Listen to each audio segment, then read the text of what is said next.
Aloha, Penn Nation. What's up, everybody? You're now tuned in to yet another edition of BJPenn.com Radio, the fighter's voice. As always, I'm your host, Jay Kinch, and we have finally arrived at episode 100. We stacked this show as much as we possibly could. We had some really cool things in the works. Unfortunately, they didn't pan out. However, I'm sure they will going forward. So nonetheless, it's been an incredible journey so far, and we are only getting started, my friends. I greatly appreciate all of you that tune in each and every week, or each and every episode, rather. Cannot thank you enough for the continued support. And in return, we're going to bring you guys the best guests, awesome conversations, and a whole lot of fun along the way as well. But before I break down tonight's guest list, like I tell you guys each and every episode, your home for MMA news is BJPenn.com. Bookmark us, BJPenn.com/MMA news. Follow us on social media, Twitter, Facebook, Google+, Instagram. Set up alerts on your phone. Get the news as it breaks.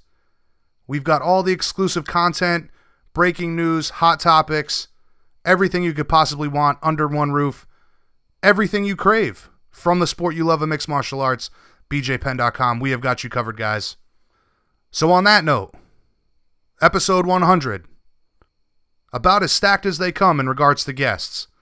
We're going to kick things off with one championship, middleweight and light heavyweight title holder, the Burmese Python, Aung La N Sang.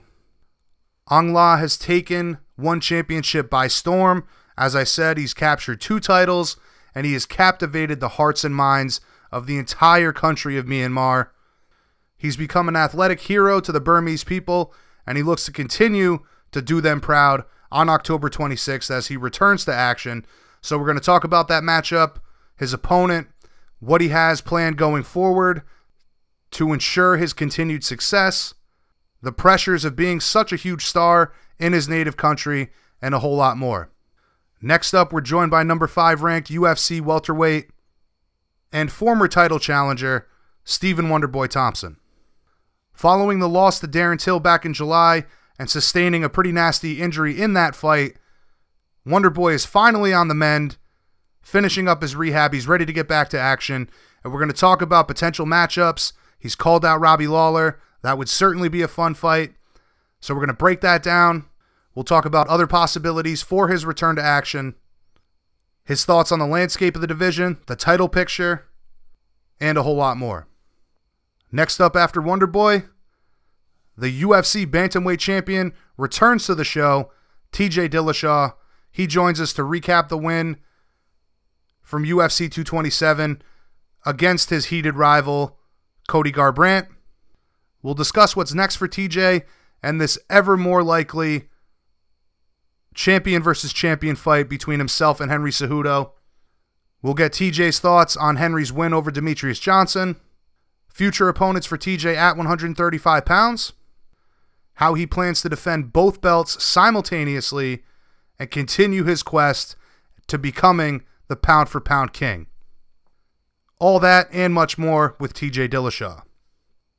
Then next up after TJ, you know we couldn't bring you episode 100 without one of our favorite guests, the brash, the outspoken, the American winning machine, Colby Covington, returns to the show to give us his reaction to Tyron Woodley opting for surgery and prolonging their inevitable showdown for the undisputed welterweight championship. As you guys already know, Colby never minces words.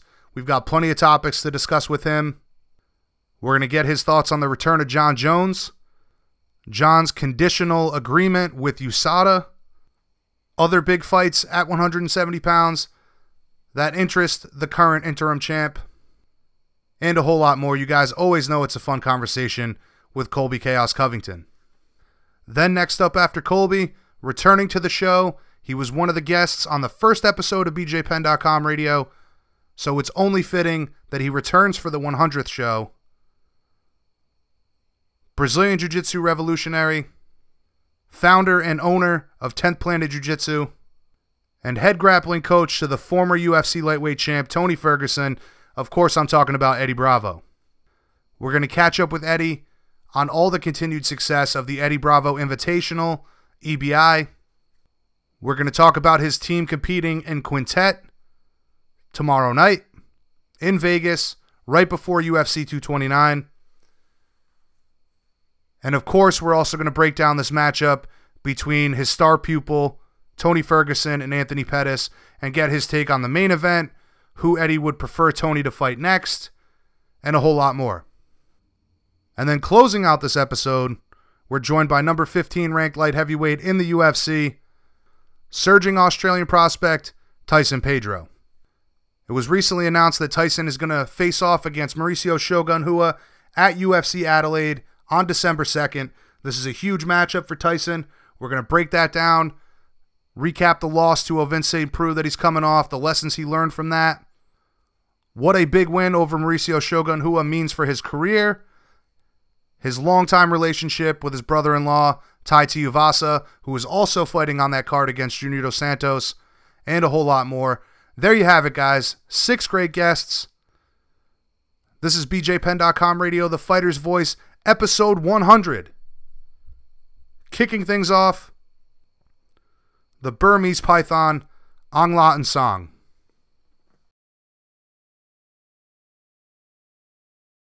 All right, Penn Nation, please welcome to the show the current one championship middleweight and light heavyweight king and the hero of Myanmar, the Burmese Python himself, Aung La N Sang. Thanks for taking the time to speak with us today, man. How is life down in Florida? It's going great, my family's settling in, Fort Lauderdale, and I feel very at home in this new gym, Hard Knocks. I mean, it's not really new because I did my last 2 training camps there. My last 2 fights were, I did my training camps here, so it's not really like new. It's new, but we're loving it. The family's loving it. My son's loving it. My wife's loving it, and we're having a good time here. Right, that's probably one of the most difficult parts of that transition. I mean, it'd be different if it was just you, but moving over the whole family, that's a lot to adjust to, right? Yeah. We had to sell our house, in Baltimore, and fortunately for us, we had it in the market for 2 weeks, and it was sold. So. Right, it is a buyer's market right now, or seller's market rather. That's for sure. Now, what has it been like working with Henry Hooft and all the talented guys coming out of that gym? How much has being there elevated your game? Henry Hoof's system really works well with me. It's simple, straightforward, and it's simple and super effective. And it's so one of my biggest issues was my wrestling. And with one of the wrestling legend, Greg Jones here, working with me day in, day out, Cammy, and really high-level wrestlers, it's really helped my overall MMA game. And just to be able to spar, and train with high-level guys in my weight class has really improved, my overall MMA game. Right, iron sharpens iron. That's the old adage of working with tough guys in the gym. But obviously, that really good wrestling, that's such a pivotal and key part of the mixed martial arts game. That's got to be incredibly beneficial for you to work with such guys like that. For sure. And if you can't wrestle, you can't fight. And like a lot of my matches has been lost because of my wrestling. And just being able to deal with wrestlers is gonna greatly help me with my overall game, and this is just the beginning. Like, this is just the start. I'm 100%, full-time MMA fighter now. Before I was always coaching, teaching classes, or I had another job. Now I can just focus on MMA. Right, so not only are you getting the type of training that you need, this has been the first time in your life where you've been able to focus solely on your professional career as a mixed martial artist. Exactly. Wow, that's a beautiful thing, man. Yeah, it's an amazing opportunity for me, and it's what keeps me hungry right now. Right. So speaking of hungry, man, you're slated to return on October 26th against Mohammed Karaki. First off, how has your training camp been so far? It's been going great. I had an early start to the training camp, so I'm very happy. In shape, and I'm gonna be. It's gonna be my. Like I say it, but I mean it. It's gonna be my best fight yet, and I'm excited to put on a great show. What can you tell us about your opponent, and how happy are you with the matchup? My opponent is undefeated fighter, Gracie Baja, brown belt. Good, strong grappling base, good ground and pound too. And he's a 2-division champion in the Middle East as well. I've watched a lot of his matches, and I really think that like he's gonna come in and he's gonna lean towards taking it to the ground. Since he's more of a grappler, and it's gonna be a fun matchup. Undefeated, how like undefeated fighter has a lot of confidence. Of course. Yeah, it's gonna be good, and I like that. I like tough fights. Right, so you're looking forward to taking on not only a hungry guy, but also kind of putting him in his place and letting him know that you're the alpha dog. Yeah, for sure.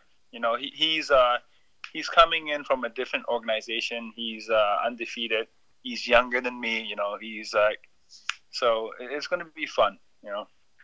Absolutely. Now you're coming off some great fights. You've got a lot of momentum over these past few bouts.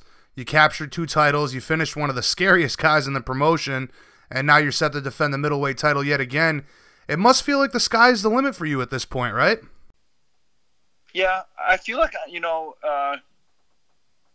it's funny because, like, in my training sessions, I still have those days when I'm like, oh man, nothing's clicking, and I'm still learning, I'm still learning, and I'm still growing as a mixed martial artist. Even though I've been through so many fights, I've almost had like 40 fights now, It's crazy that only now everything is clicking and everything is making sense to me. So I feel like, the best is yet to come, and I have great training partners. Yeah, that's one of those things, right? We've always heard that the mind will always stay sharp in this sport, but it's the body that gives out. So once you're able to combine the two and have all of the knowledge, the wealth of knowledge going into fights, and have the body that performs, that makes for the deadliest combination possible. Yeah, for sure. And right now, I get the chance to become like a professional athlete. And I know for a fact that, my body is going to react a lot better, and my body's going to act a lot better with this kind of setting. Right, you're only coming into your prime right now, but, did you always feel like you'd achieve this level of greatness, or is it all still kind of surreal at sometimes? It's I've always thought that I would, be here. I thought I would be here a little earlier. Right. Fighting from like when I was 19 to like 33, I thought I'd be here a little earlier, but everything in due time, and everything, you need to be patient, and you need to put the work, or else everybody else would do it, For sure, and everybody's journey's different. It's all at a different pace. So, sure. My pace has been slow. My pace has been slow, but right now I can say that my game is gonna get elevated, and my game is gonna get better. And the better years are ahead of me. I have no doubt, man. I have no doubt. Now, you've made it very clear that you didn't get into this for fame, but it must be incredibly humbling to be carrying an entire nation on your back. What has the experience been like for you, being propelled into superstardom in just a few short years? It's motivating, for sure. For sure, it's motivating, and it's humbling. Something that I would never, imagine or dream about. It's hard for me to like see myself like that, So when I go to Burma, it's like people taking pictures and they're all in your face. It's kind of, it's hard sometimes. But at the same time, you have to understand that, it comes with it comes with, you know, what I'm doing right now. But it's all gonna eventually it's all gonna go away. So. Yeah, I see what you mean. It's temporary in a sense, but you know, at the same time, I mean, you are a superstar coming out of a country that, you know, doesn't have too many athletic idols, if you will. So, I mean, I feel like you'll probably go down as history as one of the most important athletes to come out of the country. Yeah, imagine this: there, you know, 52 million Burmese people in the world, like, and like I'm the only champion, you know, that they have. So it's important that I like for me as a person, I need to do everything that I can to be the best that I can, and whenever I compete for them, represent them, I have to represent them, you know, with integrity and, you know, work hard so that I can make them proud. Absolutely. So to me, it's motivating. You know, to me, it's motivating, and it keeps me hungry. Yeah, man. You know, some of the loudest crowds I've ever heard have been at your fights, and you know, you've become the biggest star in your home country, like we're just talking about. But it must be at the point where you can't even walk down the street. Yeah, like for sure. Like it's if I stay and I start taking photos, like it will be all day. You know, right, right. All day thing, yeah. And I wouldn't get to where I want to go or, you know, what I want to do. So. Right. Now, I know you said that this gives you a lot of motivation, but it also has to be a lot of pressure to have that weight on you that, you know, you are literally carrying a nation. Yeah, for sure. It's a lot of pressure, you know. But when I fight, I don't put pressure on myself. When I fight, like, I stay focused and I don't, you know, dwell so much on the pressure. The thing is, you know, in my career, I have 10 losses, you know, 10 losses. And with the losses, you develop mental toughness. And, you know, I had to read sports psychology books, and I had to learn to put no pressure on myself. So when I compete, like, there isn't that, you don't get flustered with pressure, you know. So I don't really feel that pressure when I compete. But, you know, of course, you open the news and you see, you know, you turn the news on and you see, like, you know, your match on TV and stuff like that. It's a lot of pressure, you know. Everybody's talking about it in the country, so it is a lot of pressure. But I try not to take it with me when I compete. No, absolutely. You want to reach that peak flow state. You want to be, you know, mindless and not so much mindless, but for the mind to be empty and for you to just be flowing when you finally get in there. So I understand what you're saying completely. But, you know, one championship, they've really pushed you for obvious reasons that we're discussing right now. But I'm wondering, how do you maintain that level of cool along with the stardom and all that pressure from, you know, the standpoint of a promotion in regards to winning? I mean, one championship must have a lot of pressure on you to keep winning too, since you're one of their biggest stars right now. Yeah, I think so. You know, I think they do, but I try to not think about it as much, especially during training camp and all that. Yeah. Because it's only gonna, like, mess with your head. Right. But for me, you know, I've been doing this for 2005. I've been fighting, you know, for 13 years now. So, and you know, I've been fighting through, you know, so many shows where I was the first fight, you know, of the show, and now, you know, finally headlining it. I feel like I feel like this is, you know, I am where I should be in the journey. So right, it's all deserved. It's all well deserved for you. Yeah, I think, you know, it's about time in my head. So right. Yeah. Now, speaking of one championship, everybody I've spoken to from the promotion only has good things to say. They have the Eastern markets on lockdown. They're building massive stars like yourself. You fought for a ton of different promotion. What sets one apart from the rest, in your opinion? So my first match, you know, in Jakarta, they took care of me really well. You know, they communication was good, and I like the fact that, you know, they show Eastern martial arts more than make it more like a fight. You know, I understand at the end of the day it is a fight. It is a fight, but there's more respect between the opponents. Right. When we had our stare down, we were told specifically not to, like, you know, be in each other's face, be respectful and all that, you know. So I kind of like that. It takes away the drama, because at the end of the day, we are going to end up fighting anyways, regardless, you know.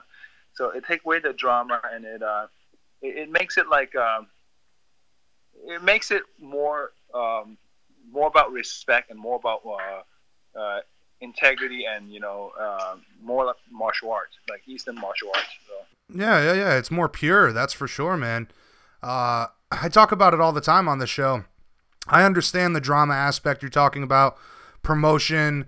You know, everything's kind of shifted to pro wrestling in order to sell tickets. I understand that, but yeah. I truly do miss the martial way, the Bushido code of respect your opponent and show respect after the fight.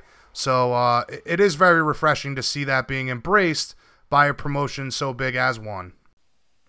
Yeah, and it really goes with my value. You know, I'm a fighter and all, but at the end of the day, like, when I leave this earth, I want to leave it a better place than when I came in. You know,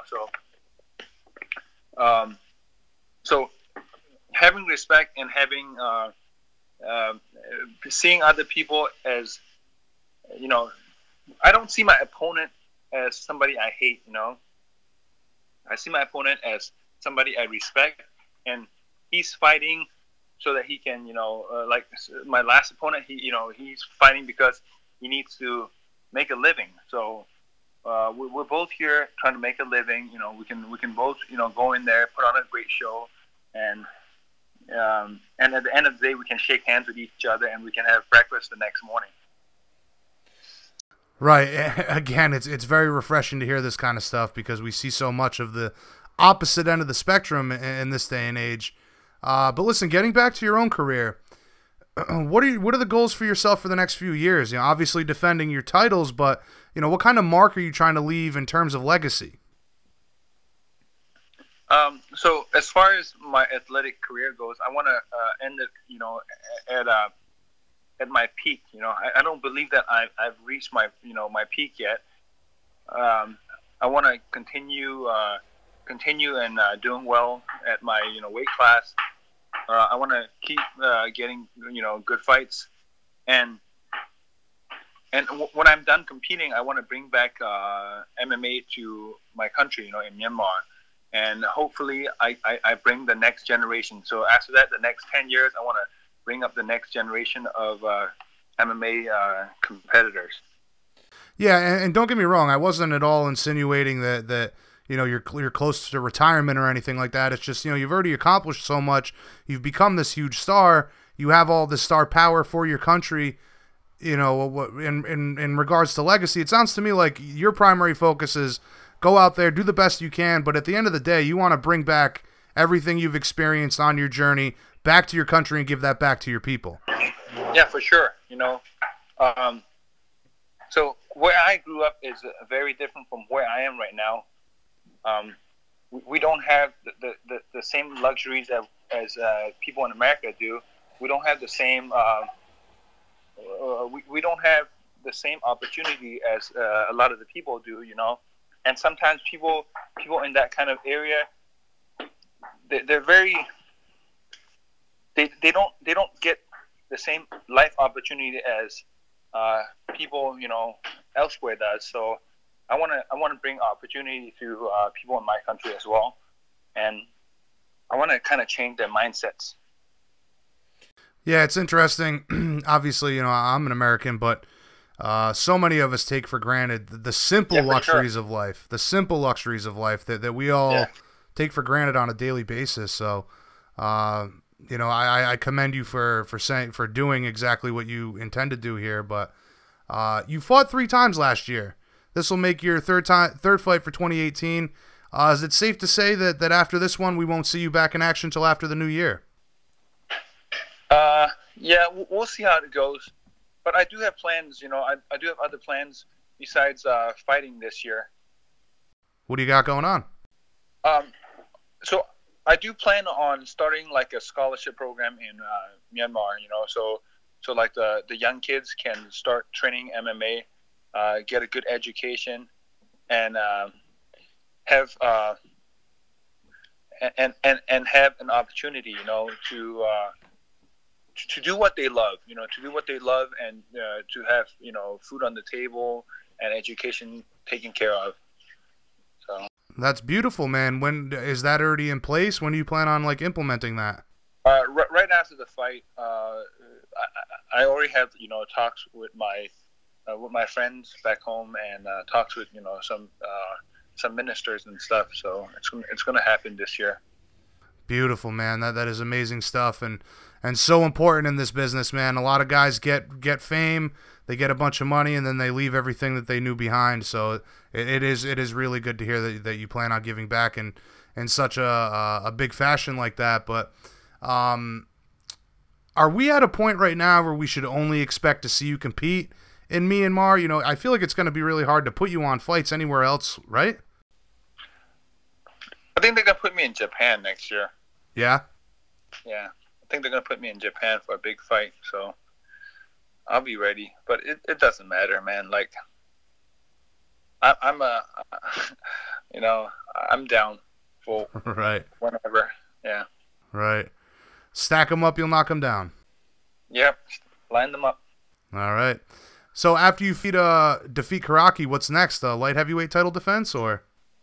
Yep, that is the plan. So middleweight and then light heavyweight defense. Now, do you plan on alternating like that throughout, or it has one championship talked to you about that? Yeah, I plan on just alternating. Okay, that makes sense. Any other title aspirations? Yeah, I don't think you could move down anymore, but you're content with 2 belts? Yeah, it's not about the belt. It's not about the belt. It's about being the best you can be. For me, honestly, middleweight is the weight class for me. I pack a power in middleweight, and I can take a shot at middleweight. So most likely I'm gonna stay at middleweight. There's no reason, there's no reason for me to, unless for some reason I lost a bunch of weight, or right. Yeah, this is the weight class that I feel comfortable at. This is the weight class that my lifestyle fits. Right. You know how some people grow out of the weight class. I think I think this is the weight class that's good for me. Absolutely, and the stuff that One Championship's doing in regards to weight cutting and all of the problems that we've heard about this in recent years, it only makes sense to fight at a weight that is comfortable for you and your body. I mean, that's your best bet. Yeah. Yeah. Now, so in the long run, you'll see me, more at middleweight. Okay. So in regards to this fight with Karaki, how do you visualize the fight playing out? What do you see? How does your hand get raised? So, as far as experience go, I don't think he's been in a 5-round war. I feel like after the first round, he's gonna feel my pace and my power, and I'm gonna break him in the second or the third round. All right. Well, listen, man, we greatly appreciate your time today. I know we went a little bit over what I had originally anticipated, but it's been an absolute pleasure speaking with you. In conclusion, man, tell all the fans out there why they need to make sure that they download the One app and make sure they tune in for your fight on October 26th. Yeah, so the One app is free, and it's live action from One Championship, and we have so the Super Series they started has all the striking, the kickboxing. You have Andy Sowers fighting, and you have that's huge. Big name fighting now. So check it out. It's free. And then you also have the you have actually a boxing match this weekend too. So it's and you know, high level MMA, and it's free, so check it out. And yeah, and my match on October 26th is going to be a great matchup, because I always when I compete, I always come to fight, and I always look for the finish. You know, I could finish you in the first round, or you know, I could finish you in the fifth, but I'm gonna always be looking for a way to entertain and a way to finish my opponent. Well, that is for sure, man. Anybody that's watched your fights knows that you are certainly exciting and a crowd favorite, without a doubt. Again, man, thank you for the time. We're all looking forward to this fight on the 26th and all that the future has in store for you. Hopefully we can catch up after a big win. Any shout-outs or sponsor plugs before we let you go, and where can everybody find you on social media? On social media, Aung La N Sang, Burmese Python on Facebook, Instagram, Aung La N Sang, Twitter, Aung La N Sang as well. Just shout out to, you know, my coaches at Hard Knocks, Henry Hoof, you know, Cammy, Greg Jones, and my strength and conditioning coach, you know, Dr. Peacock. And it's been, you know, it's been great. It's been tremendous being able to work with high level training partners, and I'm very honored, and I can't wait for October 26th. Neither can we, man. I'm certainly excited. I know that BJPenn.com and One Championship have just recently partnered up, so I look forward to continuing to promote you guys in the West. Aung La N Sang, ladies and gentlemen, I hope the rest of your training camp goes well, goes to plan, and best of luck in the fight. Thank you again so much for the time tonight, man. Thank you so much. Take care, my man. All right, buddy. Bye-bye. Take it easy.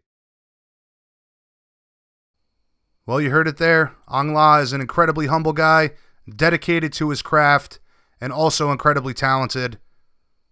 If you guys aren't familiar with One Championship or Aung La, you can go online, check out all his highlights, tune into his fight on October 26th, and you'll understand just why the entire country of Myanmar is behind this guy, and he's carrying them all on his shoulders.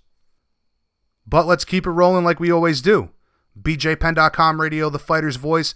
Coming up next, number 5 ranked welterweight in the UFC, Stephen Wonderboy Thompson. All right, Penn Nation, please welcome back to the show the number 4 ranked welterweight in the UFC, the incredibly humble and talented modern-day Karate Kid, Wonderboy himself, Stephen Thompson. Thanks as always for joining us today, man. As I said earlier, for this milestone event, always a pleasure to speak with you. How have you been? Obviously a little setback in May, but aside from that, how has life been, man? Man, life has been awesome. You know, I appreciate you having me on, by the way. Hey, man, it's always cool hanging out with you. But you know what? Everything's good, man. I'm into training. My knee's feeling better. I ended up tearing my MCL in the last fight, and it's feeling great. Just got back from New York, where I was up there helping get Chris Weidman ready for his fight in November. So back in it, brother, back in it, ready to rock and roll. Awesome, awesome. Now, the injury was something I wanted to get to here in a moment, but I saw you were in attendance for the Giants game over the weekend. Is that correct? Yes, I was. It was super cool. Me and TJ Dillashaw are a part of the Van Heusen Flex campaign, where we were in a commercial. I don't know if you saw it. It was actually showed right before TJ's fight, his last fight. It was super sick. It was like a fight scene. Don't know if you saw it, but oh yeah, absolutely. To be honest with you, man, every time I play darts a couple times a week. Every time I'm in the bar playing darts, that is on constantly on all of the sports channels. Yes, man. Yes. We had a blast shooting that, man. It was super cool. So yeah, it's, you know, the Flex collection where you're like out in the full suit, but you can sit there and throw a head kick with ease. You know, what the fabric and stuff is made of. It's really cool. But yeah, so Van Heusen brought us out there. We were out there for the coin toss for the Giants game. It was cool, man. It's my first time I've ever been to a Giants game. That's awesome, man. Yeah, I mean that Van Heusen thing, that was something I was gonna kind of close up with, but What an awesome commercial. You must have had a lot of fun shooting that. Yeah, it was like 3 days, me and TJ. And to be honest with you, it was hard as hell, man. I mean, we were there for 3 days, but it was from 7 a.m. literally to like 1 o'clock a.m. Nonstop filming, doing pictures. We had our own stunt team. Like, we had our own stunt doubles, right? But there's no way that I'm going to use a stunt double. Right.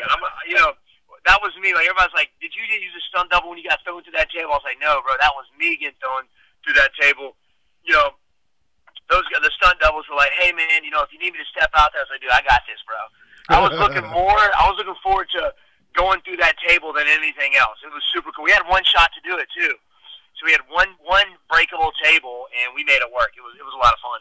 Yeah, man, I think, you know, I did a lot of this in school. I went to college for digital recording, and I've always found on a set, film set, TV set, whatever, especially for the talent like yourself, obviously there's a lot of work to do, but those long days, there's so much waiting in between for everything to be set up.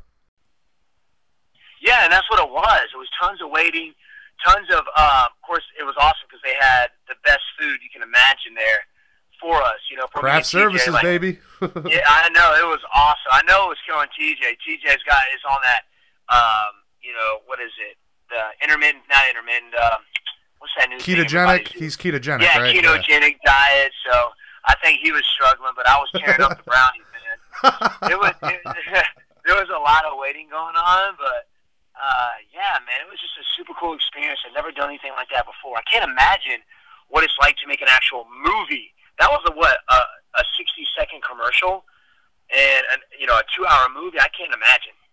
Oh yeah, it's crazy work, and there's so much frustration that gets involved with the talent and waiting around, and you know, people's egos get involved. It's definitely hectic for sure. But you know, speaking of this commercial campaign, is there going to be anything else for Van Heusen going forward with you guys, or? Well, maybe. We're not really sure yet. I know they were really excited, and they said this is like the most feedback they have ever had out of the commercial with me and TJ that they've ever had. So I'm assuming they may use us again. They were really excited about it, and they seemed really, really cool to work with us because you know you've never seen really anything like that, especially having MMA fighters being used, you know, in something like that. And you know, Van Heusen didn't think, got a lot of feedback from people, didn't think it was gonna work. But they said this has been the best you know, response out of anybody, out of anything they've done so far, with me and TJ being MMA fighters doing the fight scene and stuff. So they're excited, man. So hopefully we'll keep this thing going. Awesome, man. Very good, very good. So listen, it's been a while since we've had you on the show. There's obviously much to discuss, but I figured we start off with the fight against Till. I know you felt as though the hometown judges screwed you, and I think a lot of people would agree with that. But you said something about injuring the knee. MCL, I believe, is what you tore. You said recovery has been going well since then, though. Yeah, and usually, you know, the Till fight was tough, man. I mean, you know, traveling all that way to Liverpool, fighting this guy's hometown. I think he was ranked number 9 at the time. So, you know, I was ranked number 1 or number 2 or something like that going out there. It was rough, just the fact that going all that way, and the next thing you know, the guy doesn't make weight. You know, right. The guy had an hour to get the weight off, comes back even heavier. So it's like, man, you know, he's not even trying, you know, to make this weight. But you know what? It is what it is. We went out there and did it, man. I went out there to fight. I had a lot of people supporting me, and actually got the tickets to fly out there. People from my hometown, so there was no way I was going to turn it down. So we went out there and just, you know, didn't end up being my night. You know, first round, I ended up taking one of those side kicks to the knee and ended up tearing my MCL. And from then on, you know, kind of shut down my movement a little bit. Which was the knee that I've injured in the past, so I just felt really unstable out there. So I really wasn't able to, you know, to do stuff that I normally do. Kind of held me back. So I had to focus on just kind of standing there and wait on him to come in, so I can kind of counter strike him. So then again, it was a waiting game. But yeah, man, my knee's feeling good. it took a while actually for the swelling to go down. After each workout, I had a lot of swelling in the knee. You know, I've torn every ligament in this left leg, but this has been the longest recovery for some reason for this. And it could be because I'm not getting any younger, but right. You know, it's feeling a lot better. And I got a great strength and conditioning coach. Got a lot of people that you know, help me with my rehab, and it's feeling much better. Just trying to be careful at the same time, so you know, I don't end up injuring it again. I want to keep it strong and keep developing it and get it where it needs to be, so I go out there and compete. And hopefully that's here pretty soon, but we don't know yet. Right. Well, of course, all you can do is your own due diligence to make sure that you heal well and sooner rather than later. But that conversation you had with Chris Taylor, you know, led to you saying that the side kick should be to the leg and specifically should be banned. I've always felt like that was kind of a dirty move personally. What was the response to that? Did other fighters come out in support of you there? You know, I mean, there was a few people that came out and, you know, agreed with me 100%. But, you know, of course, anything you say, you're going to get positive feedback and some negative feedback. So I had a little bit of both. But it really didn't last too long, to be honest with you. And you know, it was just my opinion. I don't throw those kicks, to be honest with you. I do not do it. And I think I could crush people with a side kick to the knee. You know what I mean? I mean, that's like my go-to technique is a side thrust kick. Right. I love the side kick. It's not my only technique, but I love to do a side kick.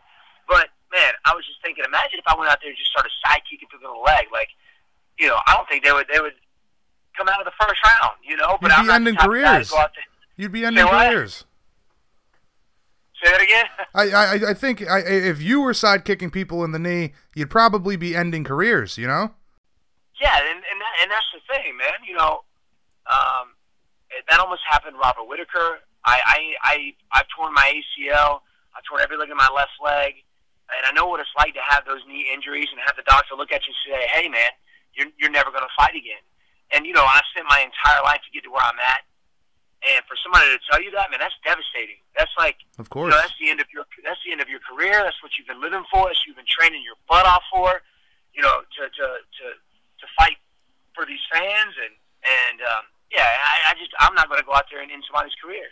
Right. It really doesn't take that much. It really doesn't. So yeah, man, I don't like doing it. I remember Robert Whitaker when he fought Yoel Romero the first time. You know, he ended up tearing his ACL, had to have surgery. He was out for almost a year. And then he comes back the second fight. I was like, you know, this guy's going to side kick me in the knee. I'm going to beat him to the punch. So he was tearing Romero's leg up with that side kick. Right. And, you know, he's got a karate background too. So imagine if he really focused on that, he would be crushing people. People would not, you know, like you said, he'd be ending people's careers. And right. I just find it a kind of a cheap move.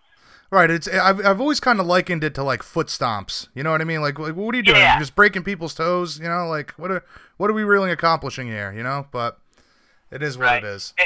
And they call it an oblique kick, which these guys aren't aiming for the oblique; they're aiming for the knee. Like, right, it's not an oblique kick. Right. Like, how can you sit there and look? That kick definitely landed on the knee. Like, yeah. So yeah, man, it's just I'm not about ending dudes' careers, or it's a sport. You know, it's not. Some people take it too seriously, I guess. I mean, you got to take it serious. It's a game, and it's a lot of these guys' careers. But I'm not trying to end somebody's. Absolutely, and I find that admirable myself. So yeah, people are coming back saying, "Hey, well, you know, you can end somebody's career kicking them in the head." But I mean, you know, you tear ACLs. I mean, that's more. You see that more often than you see people getting their careers ended by getting kicked in the head. You know what I mean? I mean, shoot. Right. So, I mean, people are coming back saying that, but, you know, it's, I don't know. Right. Well, moving on from there, what did you make of the Till and Woodley fight? Was that the outcome you expected? I didn't expect Till to do what he did. Till, I think, only threw like a handful of strikes, maybe less. Yeah. And, you know, I think connected with one. I literally figured he was going to come out being a little bit more aggressive than that. But when you fight Tyron, like, he brings that out of you. He makes it a little bit hesitant to throw anything just because that guy's so explosive. And it only takes one hit to do damage. As you saw, the right hand he dropped Till with definitely wasn't his hardest. It was almost like, if you go back and watch the slow-mo, his eyes were basically closed, and he threw just the right hand, and it connected and dropped him, and from then on it was over. Right. I was actually very surprised to see Tyron being more of the aggressor. He threw a lot of techniques that fight, and I was like, dang, man. I was like, heck yeah. He went out there and just gave it at all. Instead of, the last few fights, my last fight being with him and his fight with Maya, it was in the most exciting fights, and I think it was because of, the fact that he backs up, and that's what he's known for. But he went out there and kind of changed people's minds, being the aggressor, just going out there trying to knock this dude out, and he did it, man. It was pretty cool. Hats off to Tyron, man. And but Till, I didn't expect Till just to be as hesitant. I thought he was going to go out there and be a whole lot more aggressive. Right, you make a couple great points there. Not only does Tyron have the the pressure from the company and the fans coming off of those couple of fights, but it also kind of lends itself to him maybe not having the level of respect for Till's game like he would for, say, you or Maya. Yeah, man, and to be honest with you, when I was watching him fight, it was almost like Tyron was kind of pissed off. Like, right. This guy, chip on his shoulder. One, he had a chip on his shoulder, and he wanted to prove not just to himself, but to the UFC, and maybe to the fans a little bit, that, this guy does not deserve to be out in the octagon with me right now. And he said it himself. He doesn't make weight in his last fight. Gets a title shot from that, which is bull crap. He's going to go out there and do work. So, hats off to Tyron. But something, Till, he's a young kid, man, and he's a big welterweight, and he's hungry. The kid's hungry. You're not gonna. I don't think we've seen the best of Till just yet. I think he's got a lot of growing happening, and he's going to get better from that. Now, were you hoping that Till would win simply based on the fact of your history with Tyron and the difficulty of getting back to that position to fight him for a third time? Yeah, of course. It was kind of back and forth. Like, I would love to see Tyron go out there and just crush this dude because he doesn't deserve the title. But for my career, it would make it easier for a title shot if Till goes out there and wins. Right. So I was kind of torn between the two. And even then, even if Till did win, it would take me 1 or 2 fights probably to get back to that title, But hey, it may take me a little longer now. So I'm not giving up on it. I'll be 36 in February, but man, I got a long road ahead of me, my friend. I consider myself a young 35-year-old. So I'm getting better every day, still improving. So I'm not giving up on it. I have no doubt, and I have no doubt that you'll make it back there eventually. But staying on this topic, Dana has said plenty of stuff about a trilogy between you and Tyron. However, you're still at the top of the division, and regardless of the history, if you keep winning, you become undeniable, right? Oh yeah, I mean they have to give it to me. There's a lot of really tough opponents coming up, and in the top 5. I'm ranked number 4.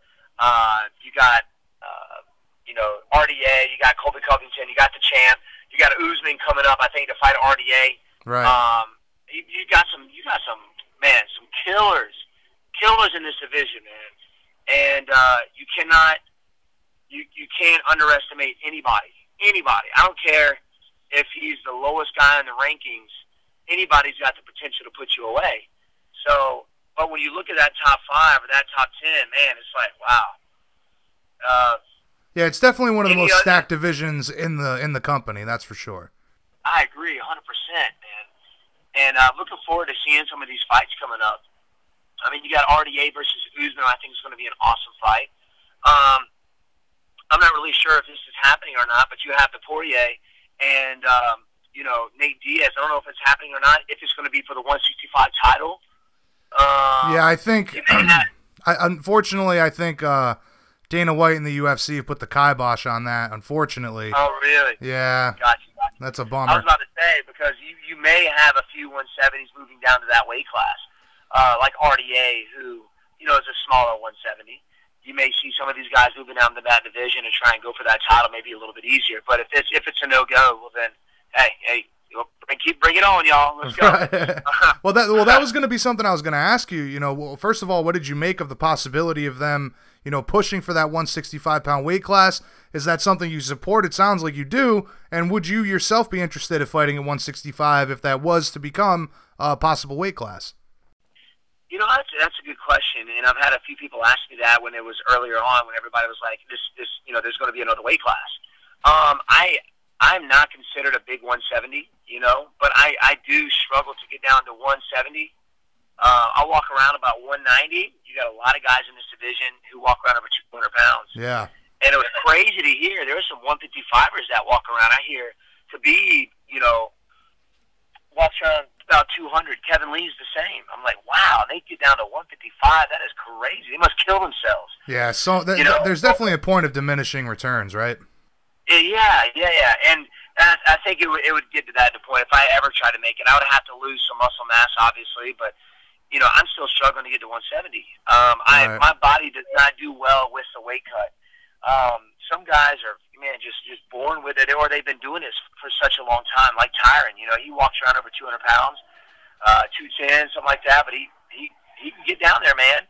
And then you see him, it's crazy because you see him the day of weigh-ins. It's like, man, he doesn't look that big. But once you step in the octagon and you're standing across from this guy, you're like, how in the hell? Right. This guy looks huge. Yeah, man. And to be honest with you, like I struggle still getting down to 170, and I don't put the weight on like most people. The first time I fought Tyron, the heaviest I got was crazy. I was 178 when I stepped in the octagon. Wow. I only gained 8 pounds, which is crazy. I don't know if that had anything to do with, the ladies, the people that I was using for my rehydration. But even the second fight, the biggest I got was 183. Yeah, I was going to say, it sounds to me like it's almost like a water loading thing for you then. Yeah, it is. And I'll sit there, I'll chug water all day, all night. I'll get up in the middle of the night, chug water. But the best weight cut that I've had so far was the Till fight and the rehydration. I just felt so much better. But yeah, man, and it's crazy because I'm still learning. I've been doing this since 2010, which a lot of people in the UFC, it's not a very long time. But it's almost I'm still a decade. learning how to do this stuff. I'm still learning how to do this stuff. Right. So it's crazy. Not just with the weight cut, but with the wrestling, with my jiu-jitsu. I had the privilege of training with Gordon Ryan this past weekend. Oh boy, that must have been fun. John Henry. Yeah. Watching out for those legs, I hope.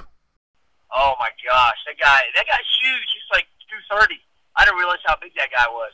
I know. But it was just a really cool situation, and to realize how far I have to go to get on that level. You know what I'm saying? Like I'll probably never be on that level, but on his level. But it's crazy to see that gap still. Right. I've been doing this for a long time. I've trained with a lot of high level guys. Man, it's like man, I'm just a white belt compared to these guys. Right. Well, on the flip side of that, Gordon Ryan would be in the same situation in the striking department with you, right? So. True. And I hear he's wanting to make that step in the cage here pretty soon. So I think that's hats off to the guy. Not a whole lot of people are willing to go from jiu-jitsu right into MMA fight. So, and hopefully I'll be able to show him a few things if he's interested. Right. Now, listen, getting back to yourself, you've said that you plan on being more aggressive going forward. Is that a really big adjustment considering that you're a counter-striking style? Obviously you feel like aggression has cost you decision losses in the past, correct? Yeah, actually it has. And of course there's a lot of factors that go into that, but, I get a lot of people coming in and saying, hey man, how come you don't knock people out like you used to? And I'm like, do you realize these are the best freaking fighters in the world that I'm these are not just some guys that I'm fighting. Like these are the top 5 guys in the entire world that I'm fighting. You know what I'm saying? So it's like man, you got to realize what kind of specimens that are standing across the octagon. I'm trying to knock out. Like an inch, every little detail, every little moment in that octagon, it matters for the good or for the worse. But yeah, I think I'm not using the rest of my my jiu-jitsu or my wrestling like 100%. Yeah. I'm really not. I'm kind of feeling comfortable out there just striking, But in order for me to get back up top, in order for me to keep moving forward, I'm going to have to mix it up. People are starting to understand, hey, this guy's just going to stand and bang with me. And if I can make it close, I could possibly win this fight.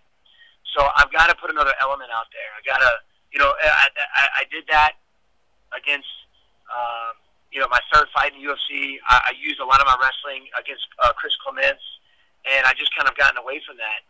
So I want to show not just the UFC, but the fans that I have stuff other than my striking. And not only that, the guys that I face from now on are going to have to worry about that. They're going to have to factor that in their game plan. Hey, this guy he can take me down. He can submit me, or he's better than just what we're seeing right now. So right, I want to put that other element out there. Yeah. That unpredictability, and then having your opponent have to worry about another facet of the game will only open up your striking at the end of the day. Exactly, and I think that I haven't been putting that out there like I should. So, in regards to the continued pursuit for UFC gold, you recently called out Robbie Lawler for a fight at the beginning of next year. Definitely a very exciting matchup. Has there been any progress on that at all? No, actually, we're still talking with management. We're not sure if it's a go. I understand that we both come off of a knee injury. I'm not really sure where he's at in recovery, but I know he's back into training. I know he's back in the gym doing his thing. So, Robbie Lawler that's been somebody I've been wanting to fight for a while. That's who I expected to fight for the title. I thought he was going to beat Tyron. Of course, it didn't happen that way. Right. But I've been wanting to fight this guy for a long time. I've been a very big fan of his for a while, since the Strikeforce days, watching him fight at 185, knocking dudes out in Strikeforce. And, of course, that epic fight with Rory McDonald was just, Robbie Lawler is the man, dude. I don't care what anybody says. That guy's a tough SOB, man. And I think it would be a great matchup, a great fight, something that the fans would love to see. We're right there. I know the guys in the top 5 pretty much have fights, but me and him, we're both coming off of an injury, so hopefully everything will work out and it kind of, works its way into a fight here pretty soon. So, yeah, man, it's still maybe in the works. It still might happen. If not, well, we'll see. We'll go from there. But right now, my sights are on him. Yeah, you had said something to the effect of, let's give the fans what they want, and use the term firefight, if I'm not mistaken. That being said, give us your thoughts on how you guys match up stylistically. Well, for one, man, we're both strikers. I think, fans love to watch this game to see somebody get knocked out. They want to see somebody get punched in the face. You know, and this fight, man, he walks out to the middle. He loves to bang it out. He's a very intelligent striker, and one of the best in the division in my eyes. So. And I've got a lot of feedback from fans saying they would love to see this matchup, love to see this fight. And this I think, will be a perfect time for, to show the fans and my opponents, hey, I got more than just striking. Yeah, that would be a really great matchup for that, because you know what Robbie's going to do every single time it's stand and bang it out, so I agree with you there. Hey, by the way, man, I know we're running over time here. How are you doing on time? You good? Oh, yeah, I'm good. I got a few more minutes here. Okay, cool. I only have a few more questions here for you. But, staying with Robbie Lawler here for a moment, does a dominant win over Robbie, does that put you back in contender status, or do you feel like you're a couple wins away from that, in your opinion? Yeah, I like to think about it, worst situation type deal. It may be 1 or 2 more fights after that, which I don't mind at all. I've got a lot in me. I'm not really fought worn like you've seen a lot of these guys who've been fighting since they were 18 years old. I've been in the fight game for a long time, but I haven't taken a ton of punishment. Right. I haven't taken a lot of punishment. So, yeah, I think it might maybe 1 or 2 more fights. I'm prepared. I'm prepared for that. 1 or 2 more fights. Hey, let's do it. I don't care. Whoever's in my way, that's who I'm focused on. And if it's 2 more guys to get that title, it's 2 more guys. Now, speaking of the title picture, what's next for Woodley is kind of unclear. the obvious fight to make is against Colby, but now McGregor is saying that he wants to move up after fighting this Saturday. What fight would Wonderboy make next for Tyron Woodley?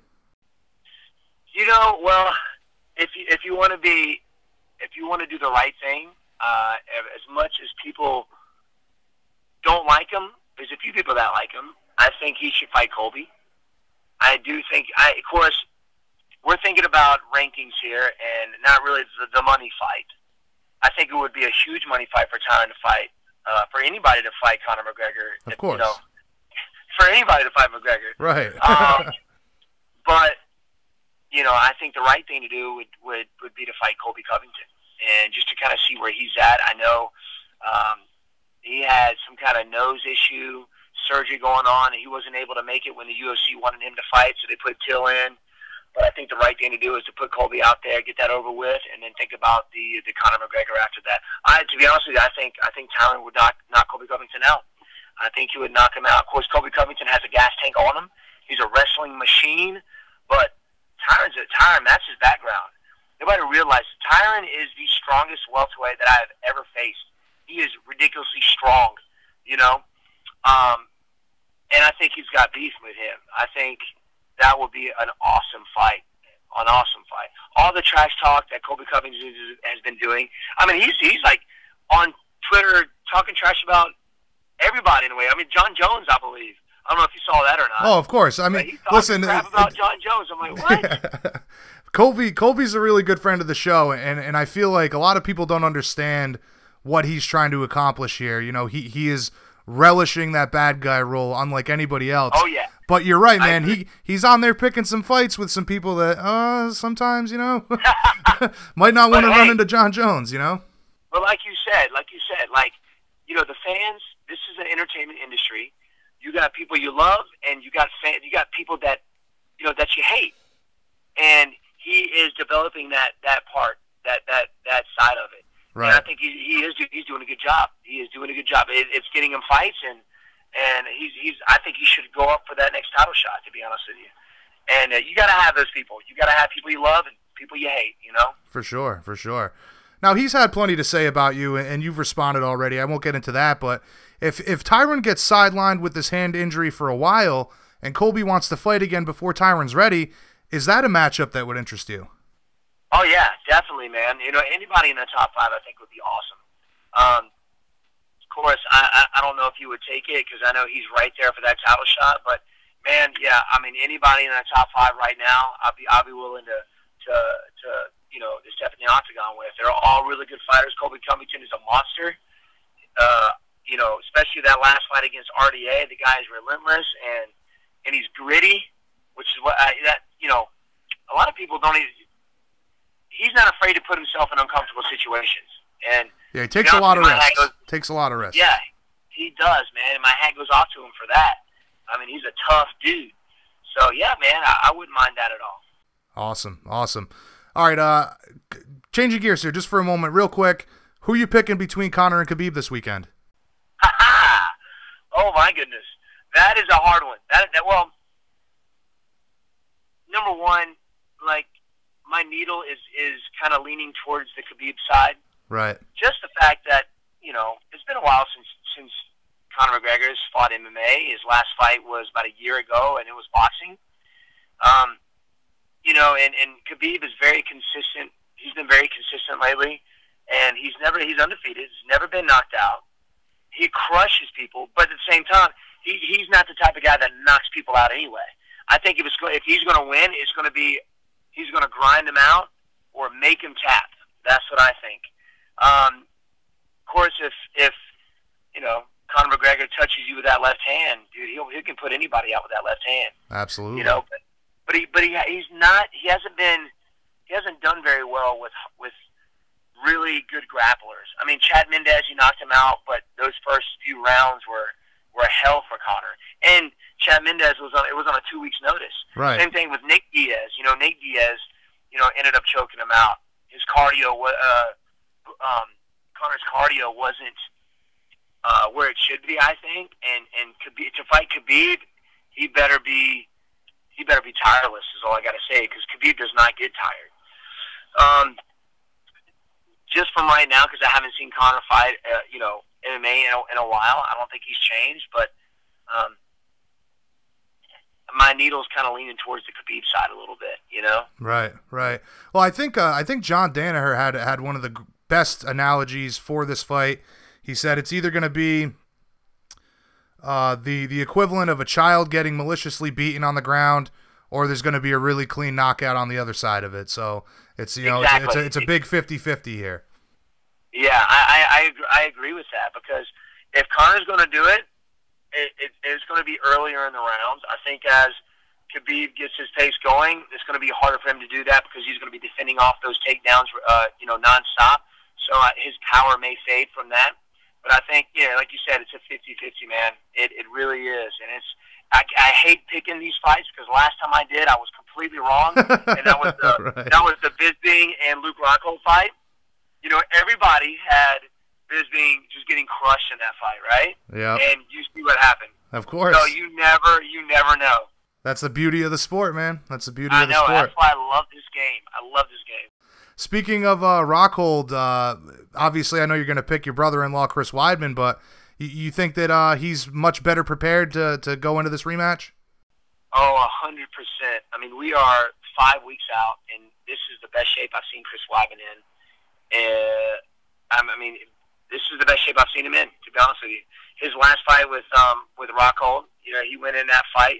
He won't tell you this, because he's got a lot of pride, and he's an honorable guy. But he had a broken foot, couldn't do any cardio, no sparring.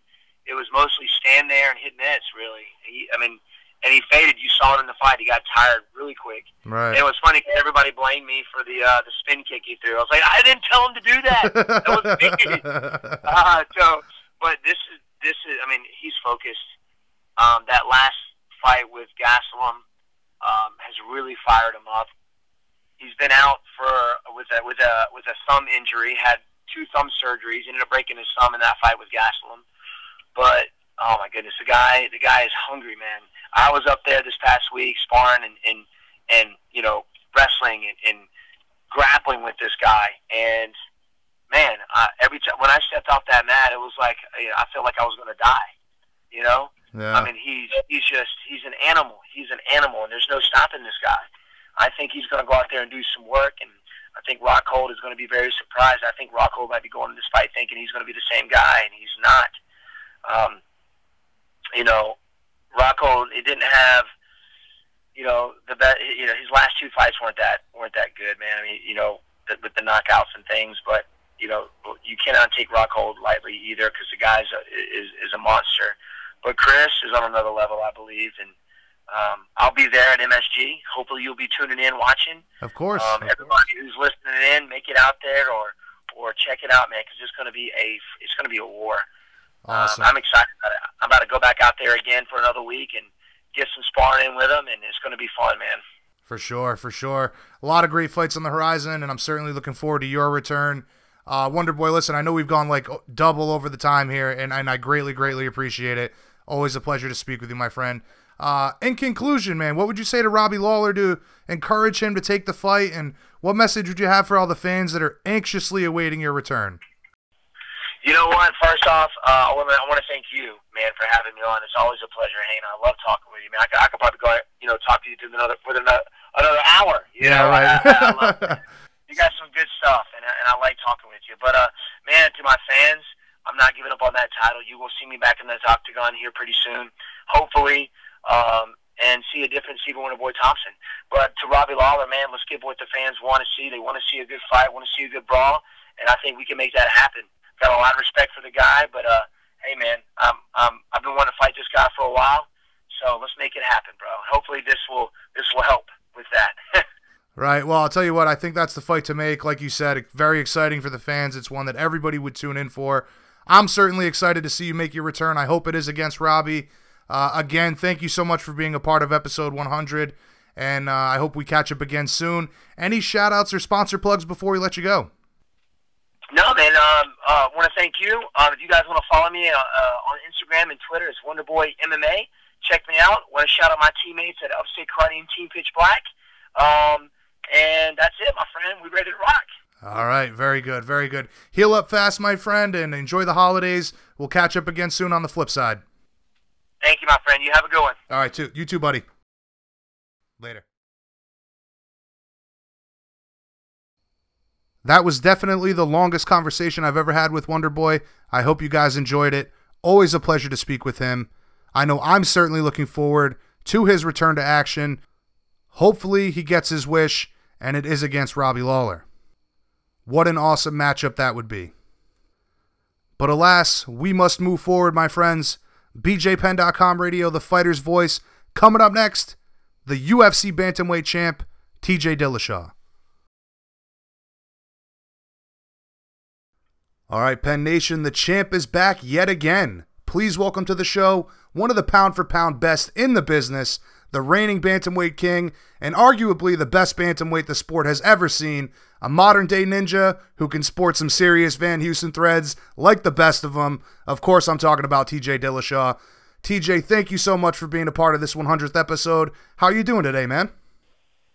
Man, I'm doing great. Out here in Colorado, about to head into Dwayne's and go hit some mitts and, just go back to what I do. Awesome, man. Working on the ninja skills every day. Always, man. Always got to improve, man. Never take breaks. For sure, for sure. Now, speaking of the Van Houston thing, I had a long conversation with Wonderboy this week, and he had talked about what a great time he had doing that commercial. He mentioned, how happy the executives were with the outcome and how it's the first of its kind. But he also talked about refusing to allow a stunt double to do anything on the set. I'm wondering, how much fun did you have slamming him through a table?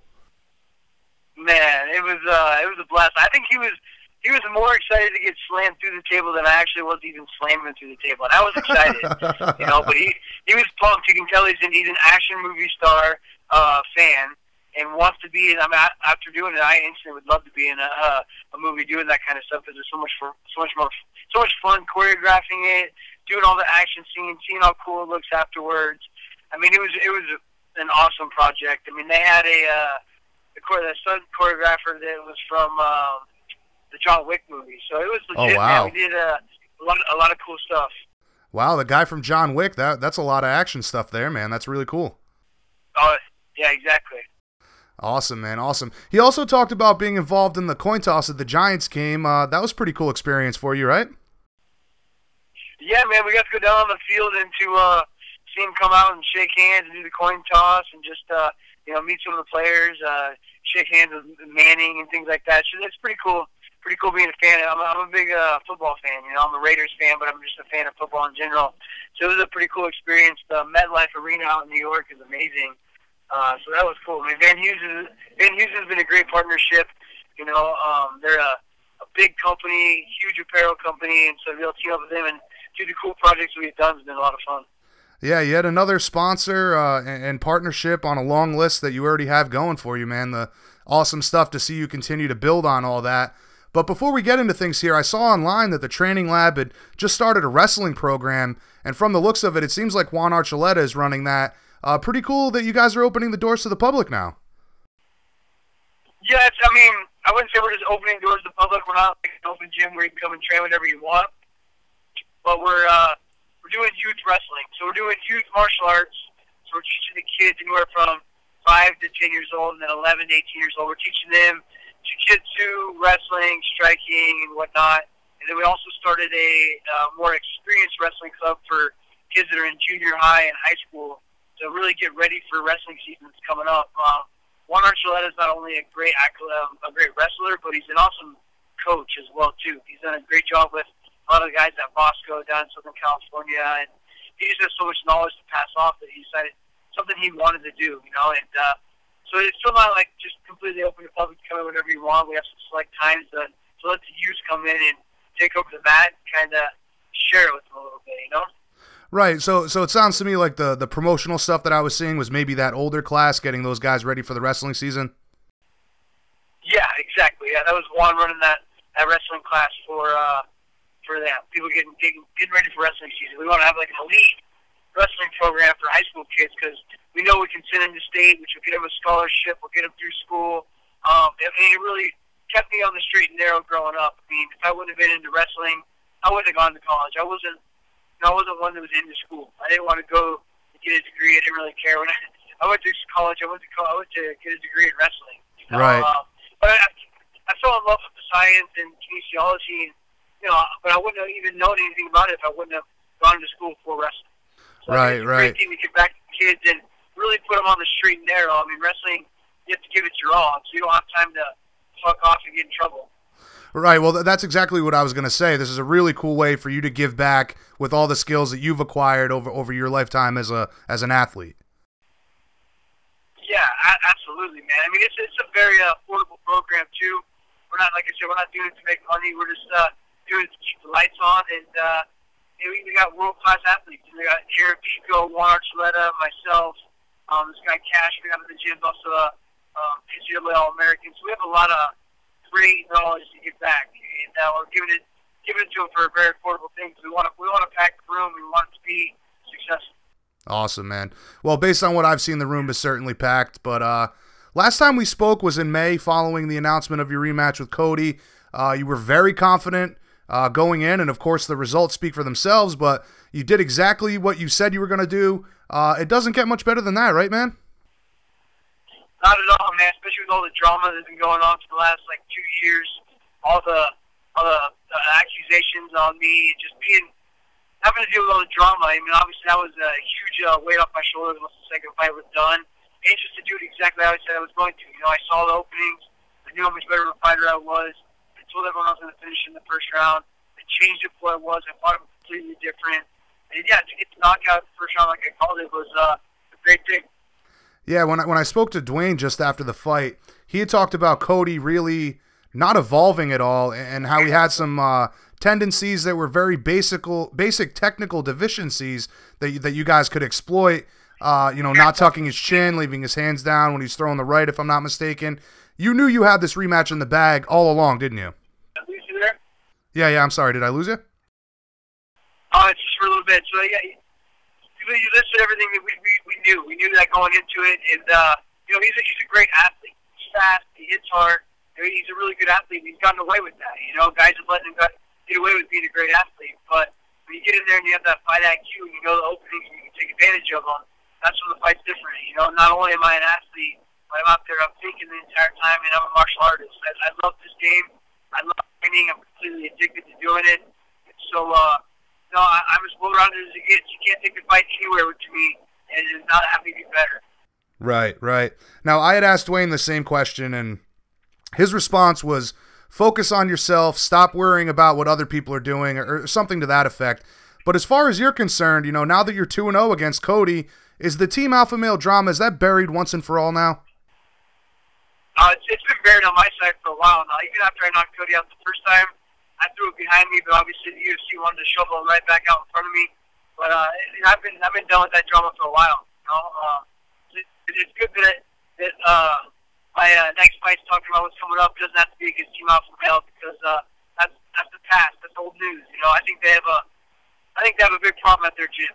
There's a lot going on, and I think more and more is going to come to the surface. It's too heavily revolving around money, and there's too much greed there. And exactly what Dwayne said. Worry about what you can control. I'm sure is what he said. Yeah. What we can control is ourselves. You know what I mean? And so we just continue to do that and make this process a whole lot easier. I didn't want to do the Ultimate Fighter, but ultimately it came out to be the best decision for my career because I got to show my true colors and do exactly what Dwayne said, man. Just worry about what you can control. Absolutely. And I know the money thing, that kind of all goes back to our last conversation when you were talking about the purpose and focus of the training lab and to make it about evolving your athletes and not being about the money. So that goes hand in hand with each other. But looking ahead, man, you've got plenty of options. But it seems the most likely is you dropping down to fight Henry Cejudo. It's well documented that you wanted the fight with Mighty Mouse, but after seeing Henry get the win, were you impressed by his performance? Yeah, man, I was impressed. He went out there and he was able to close his will. What he's best at. I felt like that was going to be a hard thing for him to do against Demetrius. He's a squirmy little guy. He's hard to hold on to, but he did well at it. But for him to call me out, I'm going to put his foot in his mouth. You know what I mean? He comes out and wants to call me out after the fight. He thinks he's all big and bad after afterwards and called himself the greatest combat athlete ever. You know, look, I'm the best. I'm the best fighter on this planet. I know I'm the best top fighter in the world, and I want to prove that. The best way to prove that is for me to drop down, get that second belt. You know, run right through Demetrius Johnson. I'll defend both belts. I'll defend the 125, 135-pound belt. I'll be active champion. Shoot, I'll even go to 145 and win that belt as well, man. I'm very confident in my skills. Been doing nothing but growing, but I think that fight makes the most sense. You know, I'll take that gold medal from him as well. Now, did Henry do anything from the playbook you had when you were game planning to beat Demetrius? Any similarities there? You know, I mean, always. I mean, there's definitely similarities. You know, I think using the wrestling against Demetrius is a great choice. You know, Cejudo is a big 25-pounder.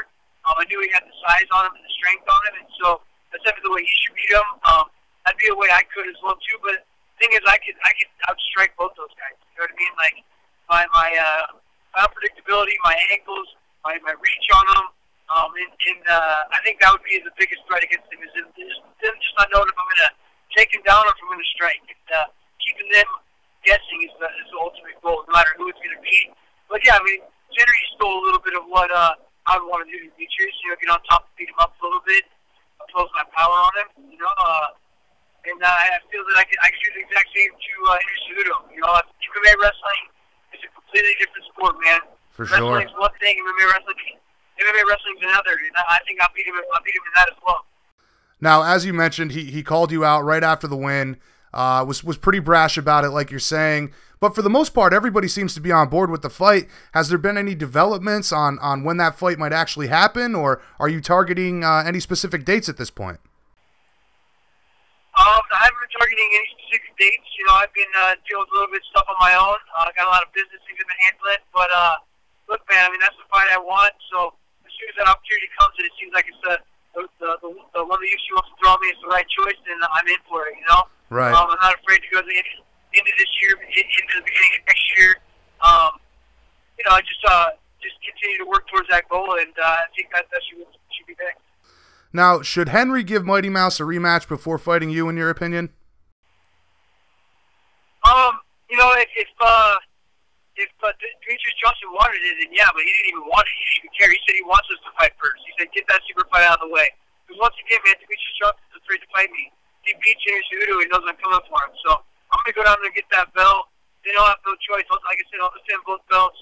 And I'll beat him when he tries to challenge back to that belt. You know, he's been running from me this whole time. And so this is a perfect way for me to not let him run. Go down there and take the belt to the division. And he has to come after me. I'm the one that's the target on my back. So it's the best possibility for me. Right. Give him no choice whatsoever.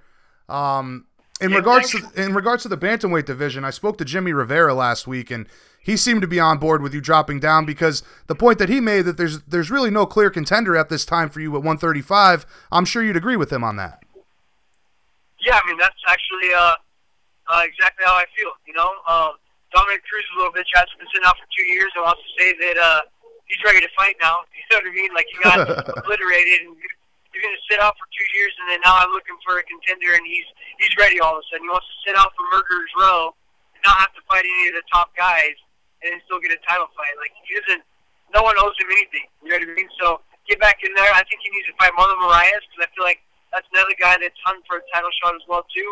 But he just lost to Assunção, the guy that I just went easy victory over. You know, so how those two guys fight, work your way, decide who's going to be the #1 contender. In the meantime, I'll go get my second belt and then come back up and kick their ass. Now, speaking of Cruz, I know you're saying that it's ironic that all of a sudden he's ready, but if Cruz in the UFC, if they called you today and said, Dominic's ready, wants to fight with you, would you take that instead of Cejudo, you know, based on how badly I know that you want to prove that first fight was just a bad call by the judges? You know, I do want that fight back, but no, man, I don't take that. I make him work his way back. I should have gotten an immediate rematch. Not only did I win that fight, I should have gotten an immediate rematch. You made me work my ass off for 2 years. I beat #1 contenders the whole time. I was the one pretty much defending my belt. He was fighting #8s and #5s. I was fighting #1s. He wasn't giving me an immediate rematch because he knew I won that fucking fight. So, no, man, get back out there and work. Do what everyone else does. You know, you can't, like I said, you can't pass up Murderer's Row and just jump back in there because you think you deserve it. You know, you got a chip on his shoulder, and he's got this idea that he deserves whatever he wants. But get back to work just like everyone else. Earn your title shot just like I did, and then we'll talk about it. Yeah, I'll tell you, man. I was there live for that in Boston, and it looked to me like you were just in his face the whole time, pushing the action. Yeah, man. I landed the bigger shots. You know, I outstruck him. You know, people are giving a little too much credit on him making me miss shots. Yeah, sure, I missed some shots. But that's because I was ultra aggressive. I was trying to knock his out the entire time. You don't get points for making your opponent miss. Sure, it's a great thing to do, right? But you don't get points for it. So I feel like it was scored badly. You know, and if I don't lose that fight, I'm on a very long win streak. I should be on a 13-fight win streak right now, defending my belts, you know, 7, 8 times. Then we're talking about a completely different boat. You know, right now they got me number 3 pound per pound. I know I'm number 1. That's why I want to prove it. Not only to be top pound champion by winning fights, but being able to be a professional. I can drop the weight class on a small 35er. I can make 25s easy. Get down there, get the other belt. I mean, shit, it seems like having 2 belts is a cool thing to do right now, so why not? Right, right. Now, and to your point with, you know, making somebody miss, it's like Floyd Mayweather, right? He makes plenty of people miss, but at the end of the day, he's landing strikes as well. That's why he's ahead on the points. Yeah, man, you don't score defensively. You don't score a fight by defensive plays. Right. You score a fight, it's in the rules. You score a fight by the strikes and by the aggressiveness and by the damage. Dominic Cruz couldn't even walk out of the cage by himself after the fight. You know, he was on crutches walking back to the press conference. He still even won the fight. Now, changing gears here for a moment, speaking of Floyd Mayweather, after the big win at UFC 227, you and Gervonta Davis went back and forth on social media. He claims that he would come to MMA to fight you. However, I think anybody with some common sense would say that that isn't wise for him. How did the beef start between you guys in the first place? Yeah, man, I beat Cody, and then I don't know, a week later, Cubs Watch showed me that Gervonta Davis was talking shit on Twitter. He didn't tag me on it, so I never saw it. But it was saying that he wanted to fight the guy that just knocked out Cody, and that he beat my ass or whatever, and he's willing to come to MMA. So when I saw that, I obviously reached out to him. I said, "Bring it, motherfucker! You know, like, let's do this. And if you really think you can, like, I'm already signed to the UFC. I'm not the one that has to work on a contract and keep saying, like, let's sign the deal, let's sign the deal. Like, bitch, I'm already signed. You have to talk to your daddy, Floyd Mayweather, and let him fucking have you sign an MMA fight so that I can show you your true demise." But really, man, it's just a way for him to run his mouth and try to get some attention off of me and off of the you know, the high rides I had from that fight. You know, I had a lot of attention off that fight. He was trying to ride the wave, you know. But don't build your name off our social media. Let's get out there and do it for reals, you know. Right. So you look at it as he was just trying to piggyback on your accomplishment for the night. Oh, 100%, man. He's trying to just build drama. You know, the guys are a little drama thing. Seems like guys who like to run their mouths and look like idiots are the ones that are gonna get these bigger paydays these days. But it's quite ridiculous. You know, instead of being a professional, get out there and knocking people out. Like, what happened to the old days of Chuck Liddell? You know, Chuck Liddell didn't have to talk a bunch of shit. He would go out there and just knock you out, and he was the most loved fighter there is. You know, it's a sad thing that talking does more than you actually fight. Your fight does. Man, I'll tell you, dude, I talk about this so much on the show. Like, I understand the promotional side and that things are kind of transitioning over to pro wrestling and that, you know, everybody's taking a page out of McGregor's playbook. But holy hell, do I miss the days of, like you said, Chuck Liddell, Bushido Code, respect amongst opponents. I really wish we could get back to that someday. Yeah, man, the promotion is great. Don't get me wrong. The attention that Conor McGregor's brought to our sport has been amazing. But it shouldn't outweigh your performances. It shouldn't outweigh how good you are in the sport. Like, I shouldn't have got fucking jumped by Cody Garbrandt to begin with to get the rematch from Cruz because he's running his mouth and because they have beef.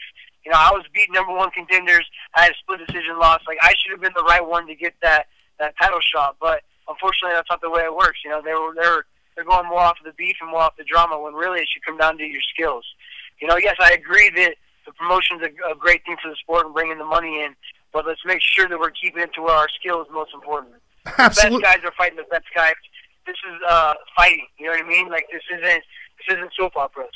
Right, absolutely. And unfortunately, the direction everything's been going, it seems like the rankings are just irrelevant at this point. Yeah, it's quite bullshit. But, you know, you got to roll with the punches. As long as I keep getting out there and knocking everyone out, not getting hit, then it won't matter, man. I'll keep collecting my checks, come home, hang out with my family. That's all that matters. Absolutely, absolutely. Now listen, just to stay with Gervonta here for a moment, I personally, like I said, I don't think anybody thinks that he would be crazy enough to make the transition over to fight you, but would you be down to meet him in a boxing ring just to shut him up? And, you know, are either one of those scenarios remotely possible from your perspective? Man, I would love that. That would be, for one, I'm a huge boxing fan. Two, I love boxing. This whole last camp, I did nothing but did shit tons of boxing sparring, so I knew that's how I was going to take the fight. I knew that Cody was going to get aggressive, and like I said, have some technical difficulties and drop his right hand and make him pay for it. So I did a ton of boxing this last camp. I've gotten to train with the best in the world of boxing. I got to train with Lomachenko. I got to train with the Terrence Crawfords.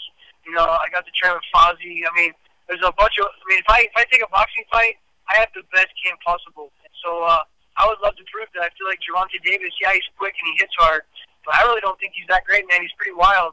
You know, he's got some openings, and if you give me that time to get in there and practice for a boxing fight, I know I can hold my own and get out there and show him what's up. Yeah, I was just gonna say the guy does know that you train and hold your own against Lomachenko, right? I mean, what the fuck? Yeah, and he's scared to take that fight. He's running from Lomachenko. You know what I mean? Like Lomachenko's been trying to call his ass out for a while, and he likes to act like he can't hear him. Right, right. And just to go off topic here for a moment before we wrap this up, we've got a huge fight between Khabib and Conor this weekend. How do you see that one playing out? Man, for the longest time, I was thinking that Khabib would wipe the floor with Conor, you know?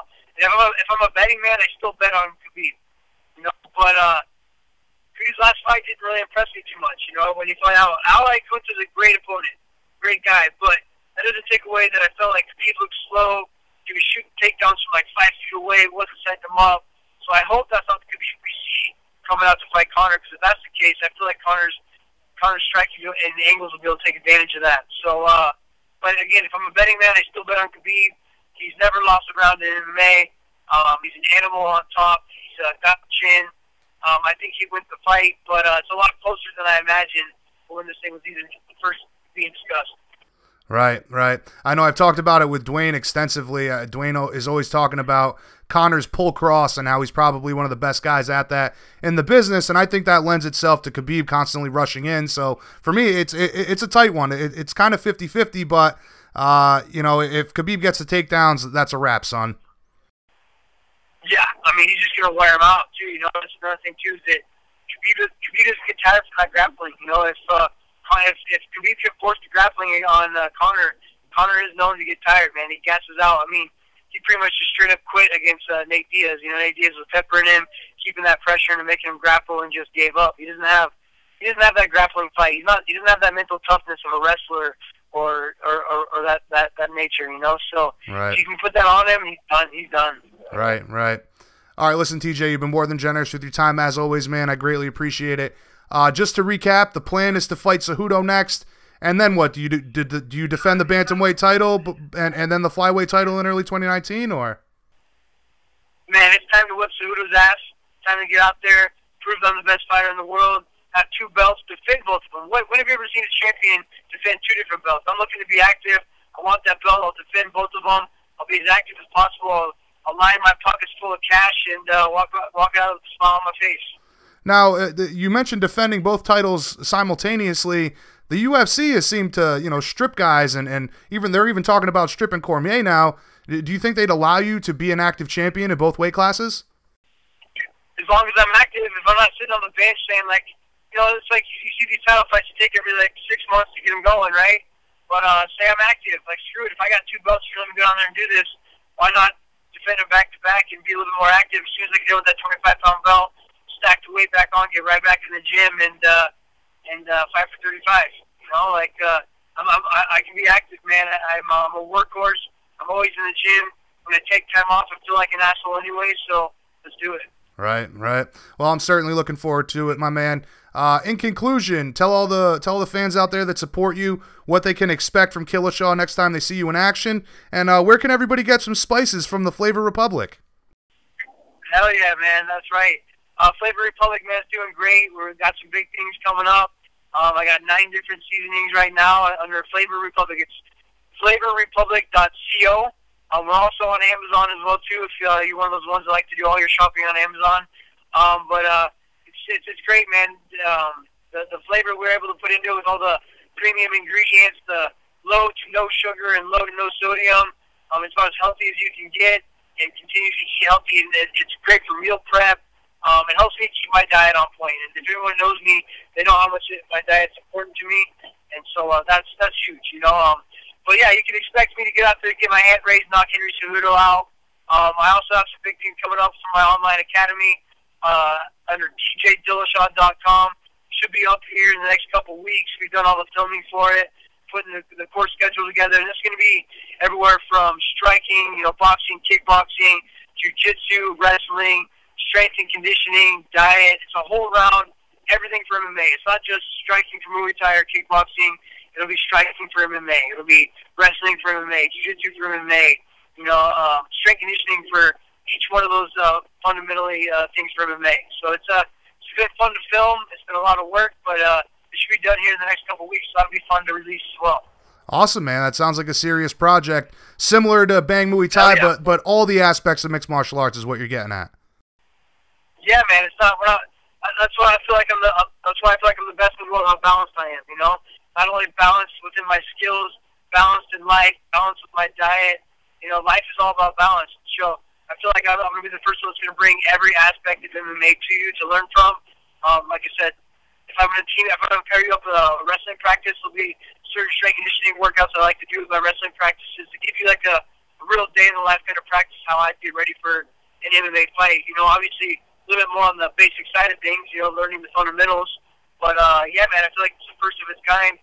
And you know, Dwayne Ludwig's got his Bang Muay Thai Academy where you're going to learn how to do kickboxing. You know, and I've taken a lot from him. I've learned a lot from him on how to build this online academy, using some of his techniques, and obviously all my striking comes from Dwayne, so there'll be a lot of his techniques on there as well. So mine and his academies will go hand in hand with each other, but mine's based on MMA, you know, everything for MMA. Right. Oh, it sounds like very interesting stuff. Listen, man, the floor is yours before we let you go, brother. Any shout-outs or any other sponsor plugs you'd like to get in? Oh, man, just I'd like to thank everyone that's backed me. The guys from Muscle Fund that have backed me this whole time, have followed me from Colorado to California. You know, training lab, the gyms in Southern California that I started with my teammates, Juan Archuleta, Steve Martin, Sam Calavita, Cub Swanson, Aaron Pico. And we got a great family down there. Obviously, always a big shout out to Dwayne Ludwig and his academy out here at Ludwig Martial Arts in Westminster, Colorado. You know, there's just so much love within my circle of people I have around me, and that's why I'm as successful as I am. So I thank them all, and yeah, man, big things to come. For sure, man. It takes a village to create a champion like yourself. That's for sure. Again, listen.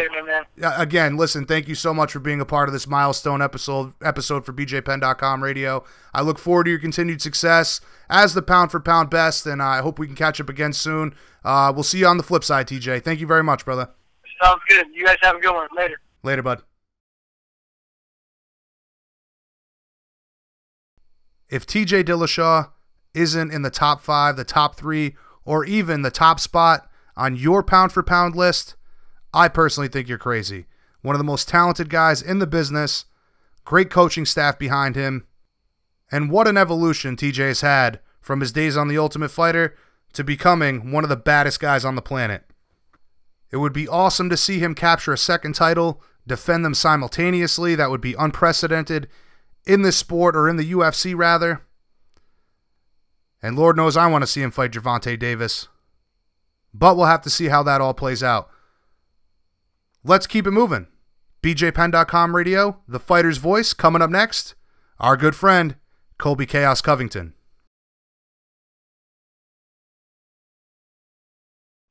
Ladies and gentlemen, you know we couldn't do episode 100 without having our next guest back on the show.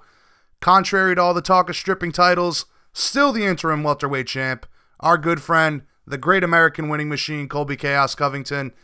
Pleasure as always, Colby. Thanks for being a part of this milestone for the show. How you doing today, brother? Oh, I'm doing good. Thanks for having the people's champ, America's champ, on, you know, America's show, BJ Penn Radio, the 100th episode. So it's an honor to be here and talk to you today. Hey, man, right back at you, my friend. You had mentioned that you were doing a promo video before we got on this call. Anything that you can discuss with us? Nothing that I can discuss. I I gotta keep that undisclosed. You know, I'm working on some good things, some big things coming in the future. And you know, that's the thing about me. You know, is as chaos is unpredictable. You never know what I'm gonna do next. But you know, that's why I have fans, and my fans love me and respect me because you know I give them this gold on the daily and on the weekly. You know, to bring entertainment and fun and controversy and drama to their lives. So stay tuned. I got some big plans in store. Now, is it fight related or maybe some other sides of your business ventures? You know, it's both sides. You know, okay. It's a couple different sides. You know, you just got to stay tuned though. You know, if I give you it today, you know, then it kills the element of surprise. I want everybody to be surprised and shocked when it comes out. Okay, very good. Now, I know you're always working hard in the gym, but you know, aside from grinding and shooting promos, what's Colby Chaos been up to, man? You know, just relaxing, you know, enjoying the American dream, you know, out here in South Florida.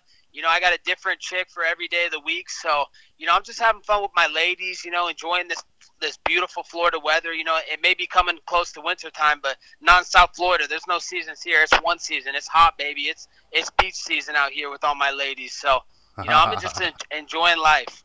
Awesome, awesome. So, as usual, man, you wasted no time blasting Woodley for opting for the hand surgery. That puts him out 8 to 12 weeks, if I'm not mistaken, and ruins your plans to finally square off against him at Madison Square Garden, and most likely delays this inevitable showdown until next year. What was your reaction to that news? You know, it's just, you know, I wasn't surprised. I definitely was not surprised. He's been ducking me for so long now. Like, could anybody be surprised? You know, he ducked me last December for the show in Vegas that they wanted to put us on. He ducked me for the Ultimate Fighter. You know, he ducked me in March when they were talking about putting this fight together. He doesn't want to fight me. You know, why do you think he won't say my name? Why do you think he goes on Joe Rogan's show, Ariel Helwani's show, and he says, yo, we're not talking about Colby Covington. I know he's the real champ, but we're not going to talk about him because, you know, I don't want to talk about him or give him a platform or even entertain that. So, you know, he's scared of me. He doesn't want to fight. You know, he had the opportunity, the golden opportunity to fight at Madison Square Garden, the iconic arena, the most iconic arena in the world. And he puts his tails in between his legs and he ducks me.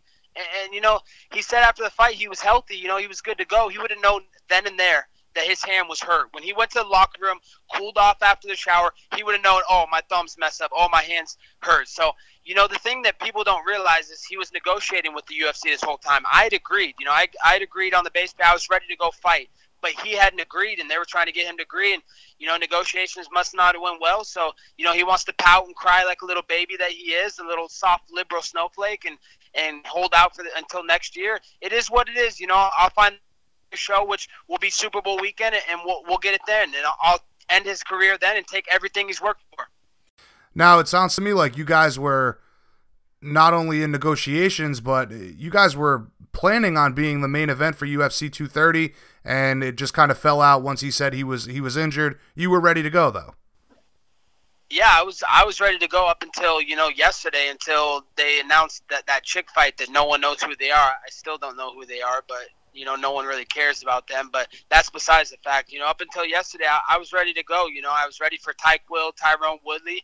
And, you know, until, you know, negotiations went south and he probably didn't get a cut of the pay-per-view that he was looking for. So, you know, he threw his little temper tantrum and said, oh, I'm going to sit out till next year. Oh, I need this much time recovery. You know, it's fake news. You know, you can't believe anything that guy says. The guy's a fake news reporting machine. So, you know, I was ready for Nick Diaz too. You know, he was another option as well. He was on the table, but, you know, I guess he was scared. He didn't want to take 2 losses for the Diaz's in one night. So, you know, he's scared. He's going to stay on the West Coast like the little bitch that he is.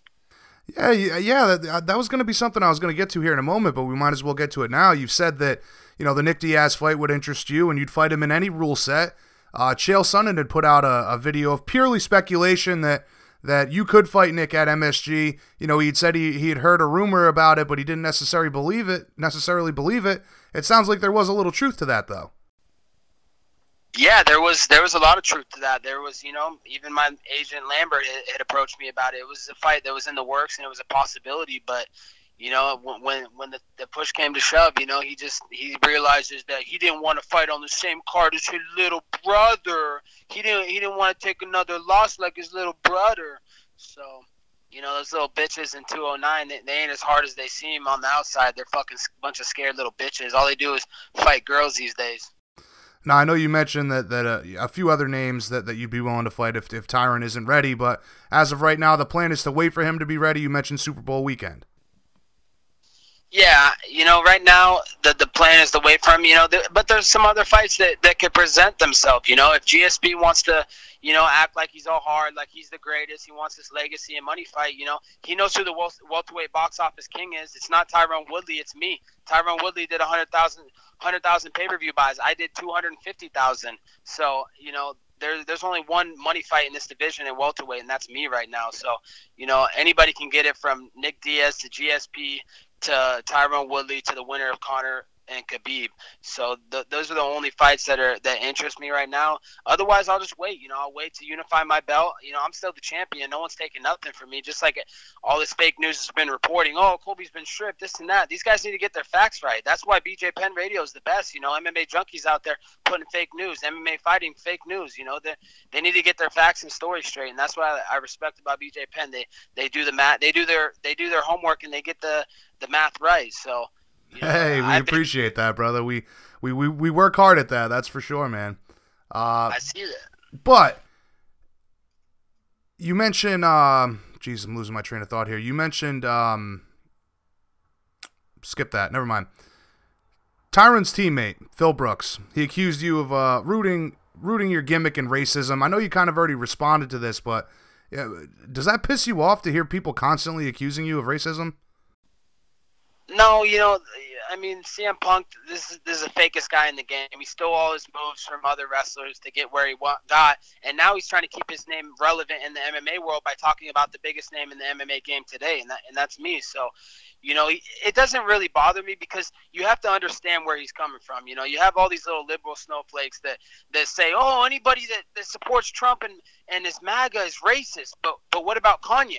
But then when you talk about Kanye or Candace, you know, everybody knows who Candace is. You start talking about who that is, then everybody's like, oh, well, they're uneducated black people. They don't read books. What?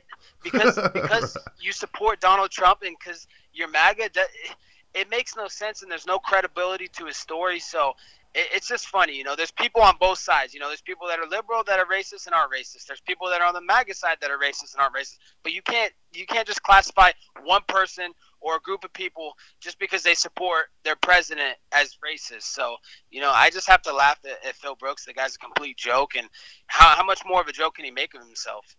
Yeah, I think that's one of the biggest problems right now in the country, is that there's so much division, and each side seems so unwilling to speak with the other one, because they clump all these little groups, little small groups of people that might, like you said, there might be some racism on each side, but they kind of just clump all that together, and nobody wants to talk and get anything done. It's very unfortunate. But I remembered the question I wanted to ask there when I was fumbling like an idiot. 130,000 pay-per-view buys. Are you surprised by that number? I mean, that's pretty low for a champion. Yeah, you know what? It's another record in Tyron Woodley's storied, pathetic career. Not only does he have the least strikes thrown in a title fight in the history of the UFC, he now has one of the worst box office hits in the 25-year existence in the UFC. Barely over 100,000 buys. It's a fucking complete joke.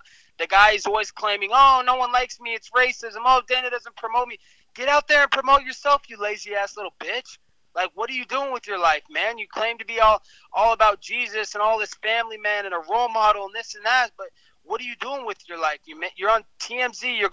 Your movies are going straight to DVD. Your albums that you're trying to do they aren't even hitting the iTunes charts.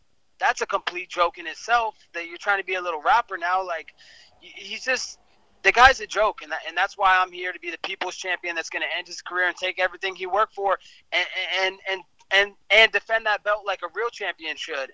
And you know, I don't need fucking the UFC to promote me, because I know how to promote myself, and I know how to get out there and sell fights. He doesn't know how to sell fights.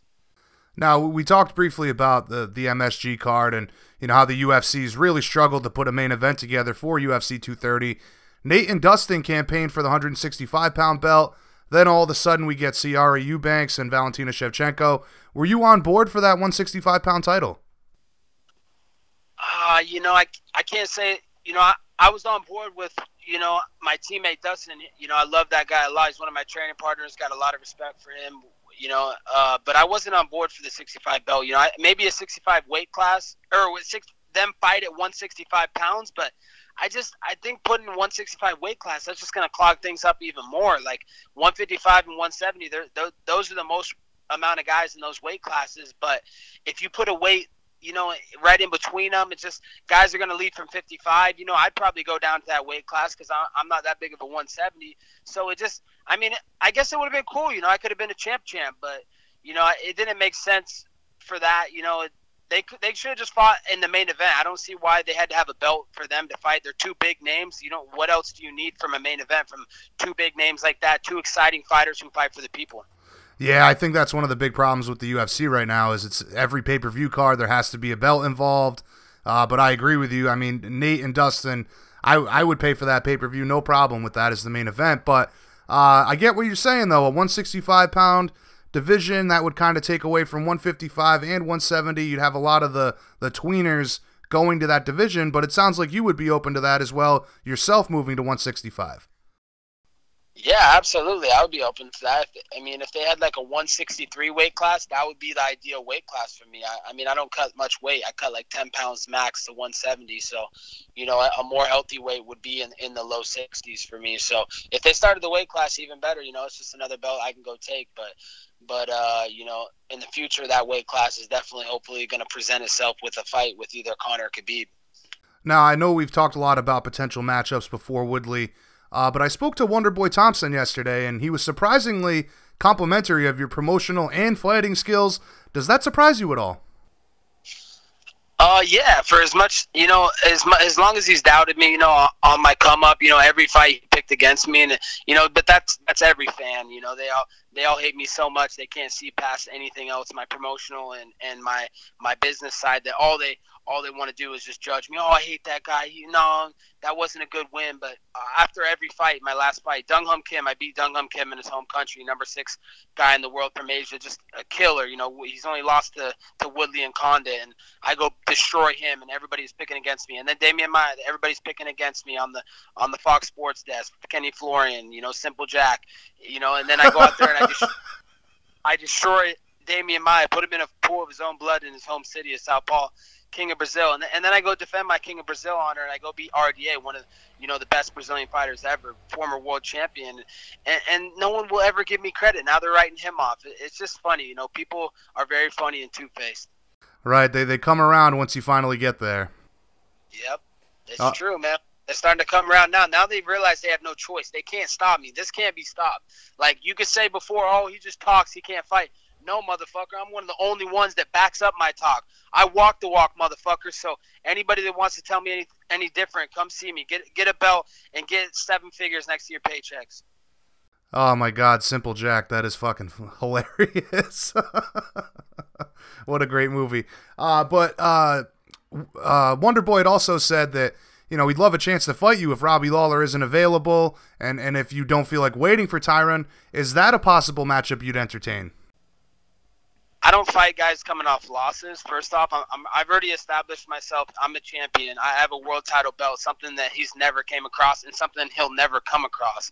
His little weak karate shit, that doesn't work against guys like me who wrestle and will take your will away from you. So, he's got to win a couple wins, man. Stop begging for stuff. Go out there and get a win, man. Go fight somebody, dude. He sits out and thinks that he just is deserved and entitled to stuff. Man, you're not entitled to anything, man. You need to go out there and earn your way up like I did. I'm not going to help you to the top of the mountain. He's not at the top of the mountain anymore. I'm at the top of the mountain, so I'm not going to help him up to the top of the mountain. He wants to get to the top of the mountain, work your way up, and then come see me when you work your way up. Right. Definitely got to get a couple wins in there before he's in title talk again. But as per the norm, man, you have flamed a few people on social media lately, which I'd like to touch on here briefly. First with the actor Chris Evans, man. Looks to me like you're Donald Trump's unofficial hitman. What do you think about that? Hey, I'm down to be that guy.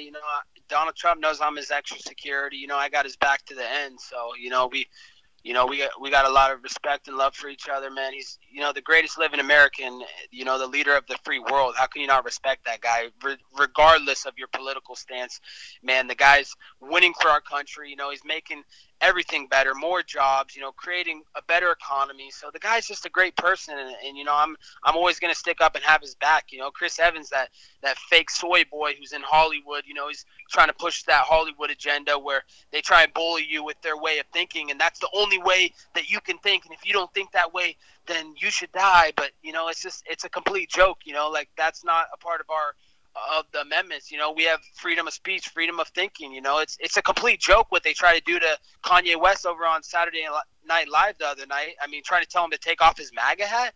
Like, who are you to tell that guy how he should think and what he should wear, more importantly? That, like, these people are just so soft, man. These liberals, man, it's just they're talking all this shit. So, you know, I had to let Chris Evans know he wants to talk all this shit. You know, he better pipe down, or I'm gonna come shut his mouth for him. Yeah, I'll tell you what, the whole Kanye thing, man, so many people on the left are always big fans of Kanye, and then when he came out in support of Trump, holy shit, did he piss off a lot of people. But your other target over the past week is one that's been a recurring target for you, that, of course, being Jon Jones. I have to admit, man, I laughed pretty hard at what you said about Applebee's putting cocaine and steroids in his food. But I wanted to get your reaction to this deal he cut with USADA to be an informant in exchange for a lighter suspension. Well, first off, let's go to the restaurant thing, how he can't eat off at restaurants. Come on, Johnny boy. You sound paranoid. Hey, Jason, you know what paranoid is a side effect of? Probably drug use.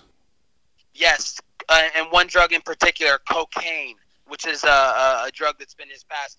So, you know, Johnny Bones needs to lay off the booger sugar. He's going to give himself a heart attack. You know, and the guy's a piece of shit. You know, what were we talking about?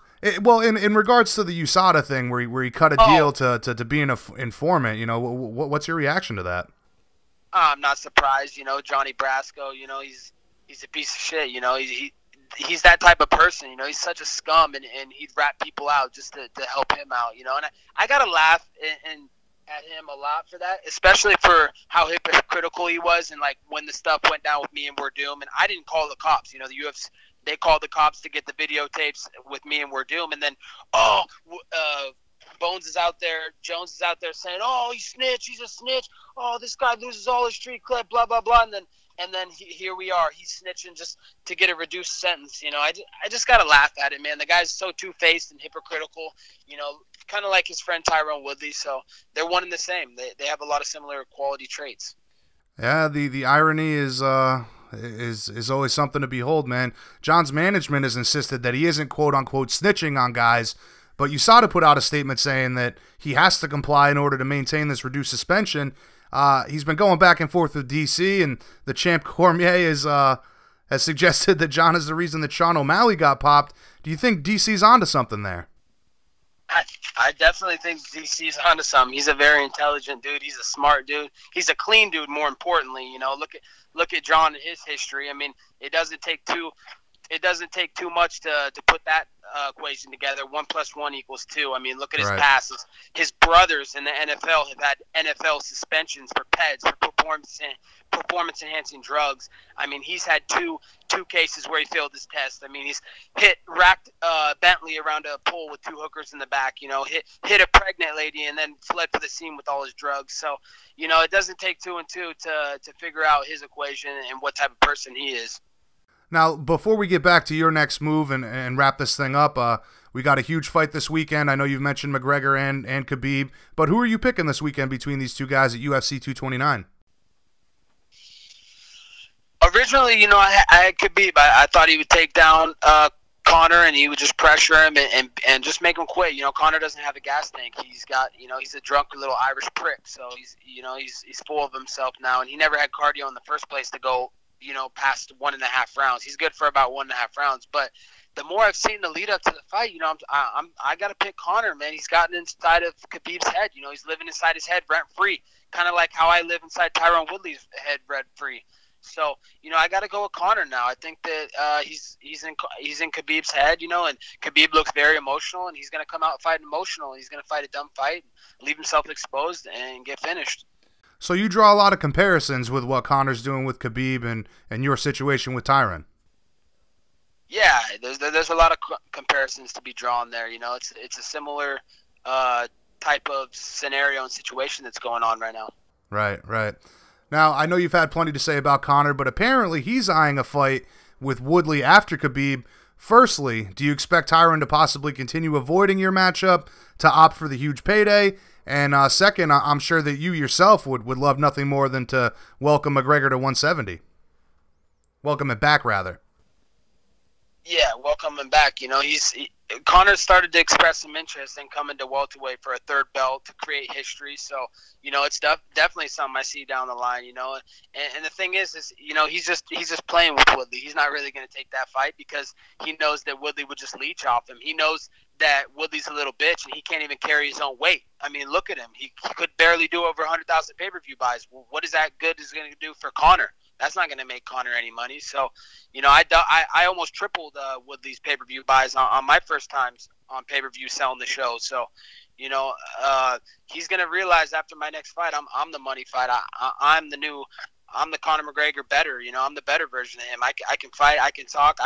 I can go when the fight gets tough, and I'm not going to run away from a tough fight like he did against Nate Diaz. So, you know, I like what Conor's doing, but you know that fight's never going to happen with him and Woodley because, you know, like I said, Woodley doesn't carry his own weight. He's a joke. He can't sell fights, and he's not a draw, man. He's not a money fight. Nobody gives a fuck about him. Yeah, I think that would be an important thing for Conor going forward. I mean, just having a guy like yourself who could go back and forth promoting a fight. I mean, you do huge numbers there. Yeah, it would be ginormous. You know, everybody's going to see in the lead up to the next fight, like, what I'm willing to do to sell these fights and you know, just keeping the fans happy. You know, that's why I'm the people's champion, and that's why I'm America's champion, because, you know, everybody's involved. Everybody's a part of this. You know, it's a show now, and I'm going to give the people the show that they deserve, that they pay their hard money for. I'm not just going to sit on my ass and just hope that the UFC does something for me and then cry when they don't do it. You know, I'm gonna suck it up. I'm gonna take everything in stride, and I'm gonna work hard like all the people in America do to make their dreams happen.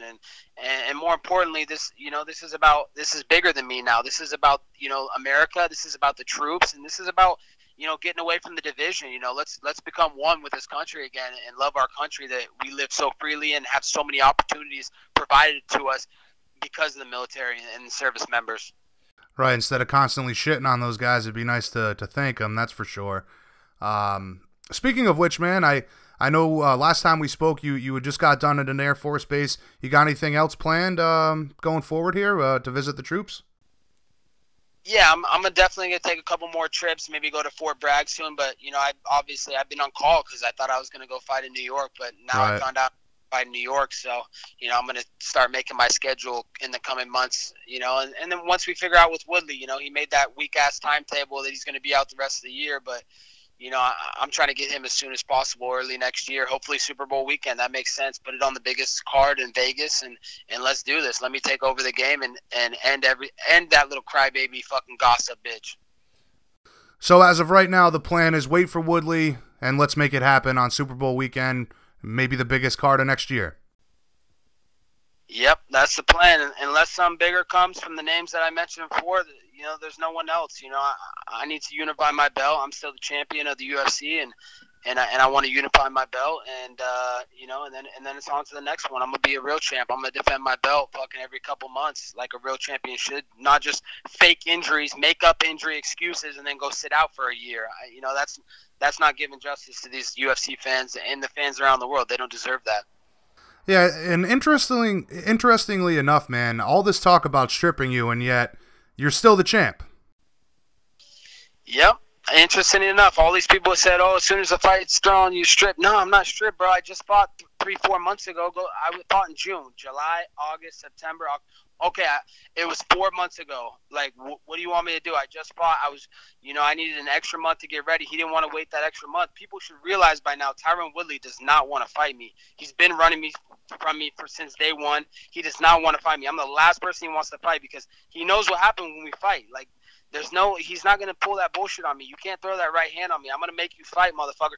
You're not going to back up. He's never walked forward in the octagon in his life. He just backs up and tries to throw a right hand. So, you know, I'm still the champion. You know, And Tyron Woodley, he's a fake champ. He's got his little paper belt, so that doesn't carry any weight. He doesn't sell fights. He doesn't promote fights. The guy's a complete joke to the sport, and I'm going to end him. I'm going to take everything Tyron Woodley worked for. His kids are going to have to live. He's going to have to live with himself the rest of his life. Look at his kids knowing that I end his career, and people are going to give him shit the rest of his life. You know, just like Ralphie Dos Nachos. He has to live the rest of the life knowing he let down all of Brazil. And Tyron Woodley's going to do the same thing. He let down all the left liberal snowflakes, all those Hollywood little bullshit fucking people that want to support Harvey Weinstein and want to support fucking Bo Jackson and all these fucking criminal, delinquent, fucking sick pedophile fucks out in Hollywood. So, you know, this fight's going to be massive, and I'm preparing for it. Every single day I get ready for it. It's a super long fight camp, a fight camp that you've been in for several years now, and it's all finally coming to fruition eventually, hopefully in February. Yep, a lifelong dream since I was a little kid. I've been working for this since I was 5 years old, man, in wrestling rooms, in karate dojos, doing jiu-jitsu. So, you know, I've been at this for 26 years, and now it's time to really cash in. I'm ready for this moment. You know, this isn't something that's just been happening for a couple years or a couple months or a training camp. This is my whole life I put into this. I didn't take no shortcuts, I made a lot of sacrifices, and I'm hungrier than ever, and I believe in myself more than anybody does, and that's why I'm where I am, and that's why I'm going to go to where I'm going, and that's the top of the division, the biggest money fight in the UFC, and the face of the UFC. All right, listen, Colby, greatly appreciate the time as always. Thank you so much for being a part of this 100th episode. In conclusion, my friend, the floor is yours. Anything else you'd like to say? Any shout-outs or sponsor plugs? Go for it, brother. Yeah, I gotta give a shout out to Ronda Rousey. You know, hope WWE is going fun. One of these days, we got to get a tag team match going against Stephanie McMahon and Triple H. And, that's the plan down the road. WWE, we coming. It's gonna be a crossover star soon. Well, tell me, man. I mean, obviously, I know that's been in your back pocket for a while now, but are the gears finally moving with that? We're finally making some progress with that? Yeah, the gears are moving. You know, Vince McMahon knows who I am. Everybody in the WWE organization loves what I'm doing. I'm doing WWE better than they're doing it over there. So, right. You know, I got Dan Lambert, my agent, the best agent in the game, you know, from the best gym in the world, American Top Team. And, you know, he's talking to Vince, talking to WWE, and something's going to happen. But we obviously been putting it off because we want this next fight. Like, I'm so motivated and hungry on my next fight. All I care about is my next fight, defending my belt, and destroying Tyron Woodley and putting him out to pasture. That's the number one top of the priority list. And then after that, I'm ready for WWE. Awesome, man. Well, I certainly look forward to it. As I always say, man, it's been awesome to be a part of the ride, and I've enjoyed every moment of it. I know we'll catch up again soon, my friend. Enjoy the Florida sunshine and all the pretty ladies down there, bro. I appreciate that, my man. Stay safe out there. Watch out for them snowflakes. You know it. There's plenty of them up here in Rhode Island, that's for sure. So, got to watch out. Absolutely. All right, brother. Take care, Jason. Thank you, bud. Later, brother. Later. So many similarities between Colby and Chael get drawn, but for me, the one that sticks out the most is when Chael had said, "I'm like a grenade. When I go off, everybody gets dirty." That, my friends, is the epitome of Colby Covington.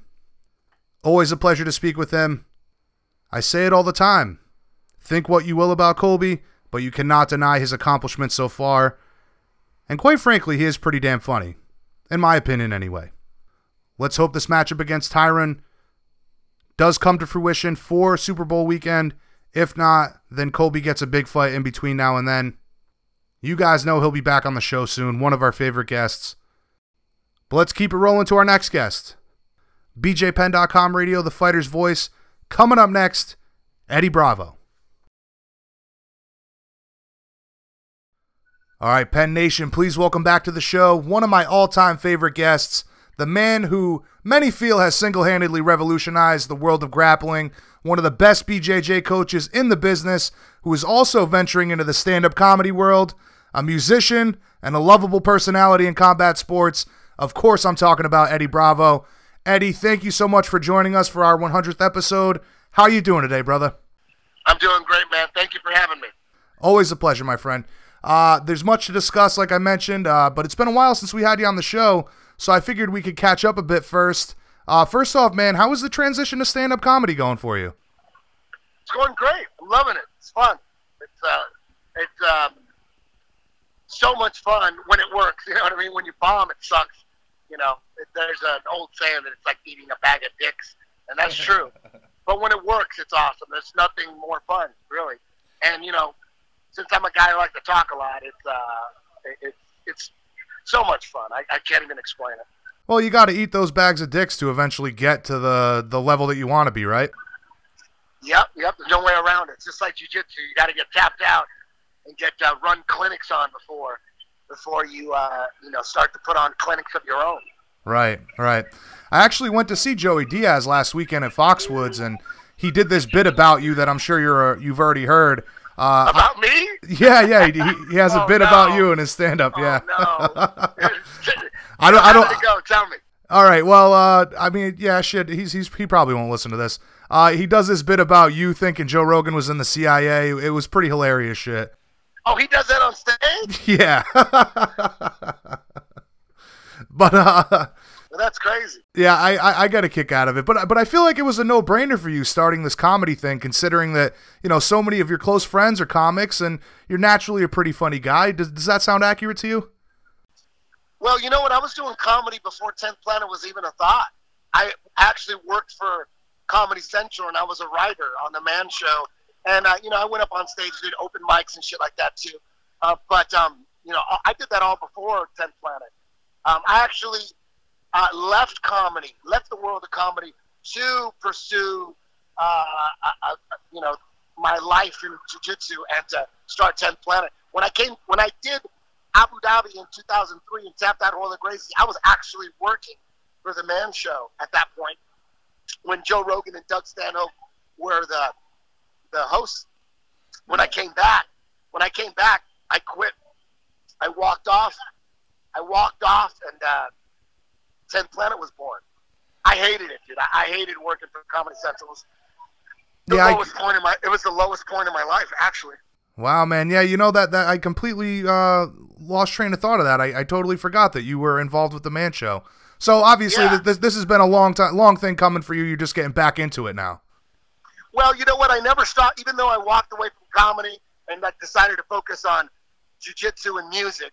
You know, I just thought, you know what? I'm just spreading myself way too thin. I got to just focus on the original plan was music and then jiu-jitsu. But I never stopped writing, and I always thought, hey, one day I'll get back up on stage and fuck around a little bit. It's a lot of fun. And, 15 years later, that's when I decided to do it. Awesome stuff, man. Awesome stuff. So you mentioned BJJ there, of course. You just had EBI 17 go down last weekend, middleweights in combat jiu-jitsu. You had some old school names in there, man, like Tamden McRory, Josh Neer. John Blank was the winner at the end of the night, but overall, how happy were you with the event? Man, I couldn't be any happier. I could not be any happier. Yeah, well, going in, obviously I wanted my guys to win, but they were brown belts and they had no MMA experience. So I thought, damn, I mean, the cards are against them.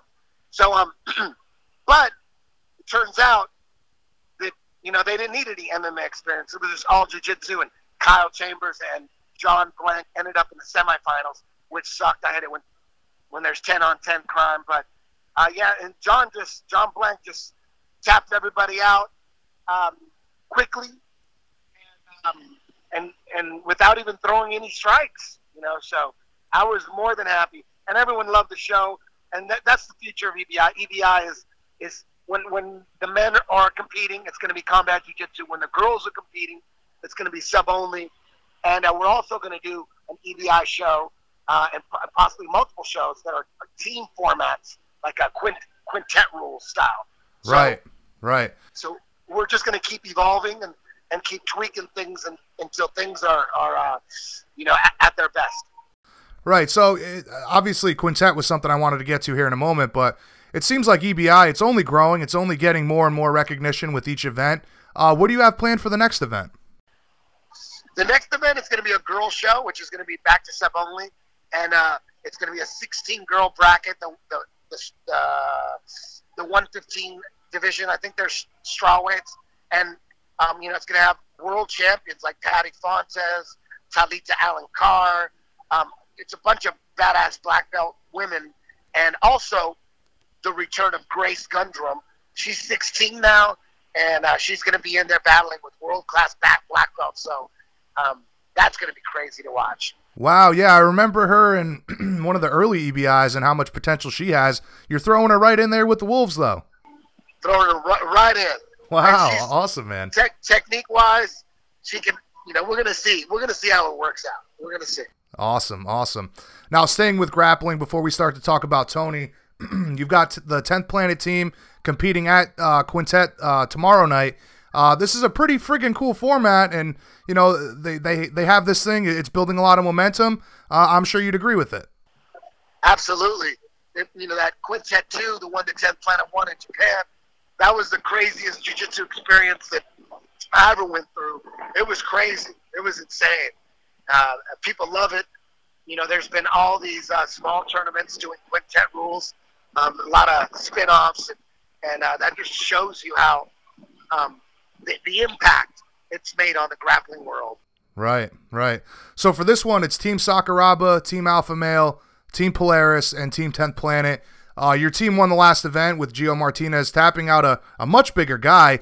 You'll be looking to keep that momentum going tomorrow night, of course.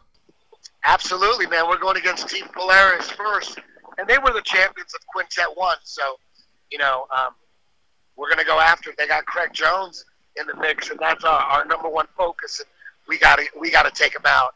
It's not going to be easy, but I think we got the guys to do it. Right. And on top of all that, with the last Quintet event, man, Richie tapping out Sakuraba, that's fucking huge in my opinion. Yeah. You know what Sakuraba said? He said he lost because when he had him in a side headlock, and he got confused with Boogie's beard and his ears because he's got like really big. He's got really big, like when they put those plates in the ears. Yeah, gauges or whatever. Yeah, those big plates. Well, he takes it off when he grapples, and Sakuraba. This is what he told me today. He said he had him in a headlock, and he thought maybe he was too high on the head because he felt his ear lobe, and the beard confused him. He said he thought he was on the top of his head. So, wow. And then, that's where Boogie got out and put him in the truck, almost twisted him, but then he ended up darsing him. But that was Sakuraba's excuse. Hilarious. That's awesome, man. The most fascinating aspect of Quintet for me, aside from the team format, of course, is the differences in size and how a lot of these matches play out, and they become really compelling battles. On top of that, those size differences prove that jiu-jitsu is truly not about the bigger man. Well, in a way, yes, but, there are weight divisions for a reason. True. And generally the game plan when in Quintet, if a small guy gets faced with a giant guy, a good strategy is just to DQ that guy, just stall him out. You know what I mean? So right. Technique is everything, but strength and size with technique, that's even more. Yeah, that's a great point you make there, that considering the size difference in this team format, there's a lot more strategy involved than, say a one-on-one heads-up competition like sub-only. Yeah. Awesome, man. Do you feel like everything you've done with EBI, that's pretty much opened the doors for all these new exciting promotions like Quintet, right? Well, you know what? We weren't the first one doing sub-only shows. Metamorphosis around, and even before that, Hickson had a show called Bushido. Rico Chiapparelli, a wrestler from Oklahoma, he had a show called Professional Submission League. They've done it before. Those weren't sub-only; those were points-based. But there's been quite a few like pay-per-view, a Saturday night type jiu-jitsu events before. We're not the originals. True.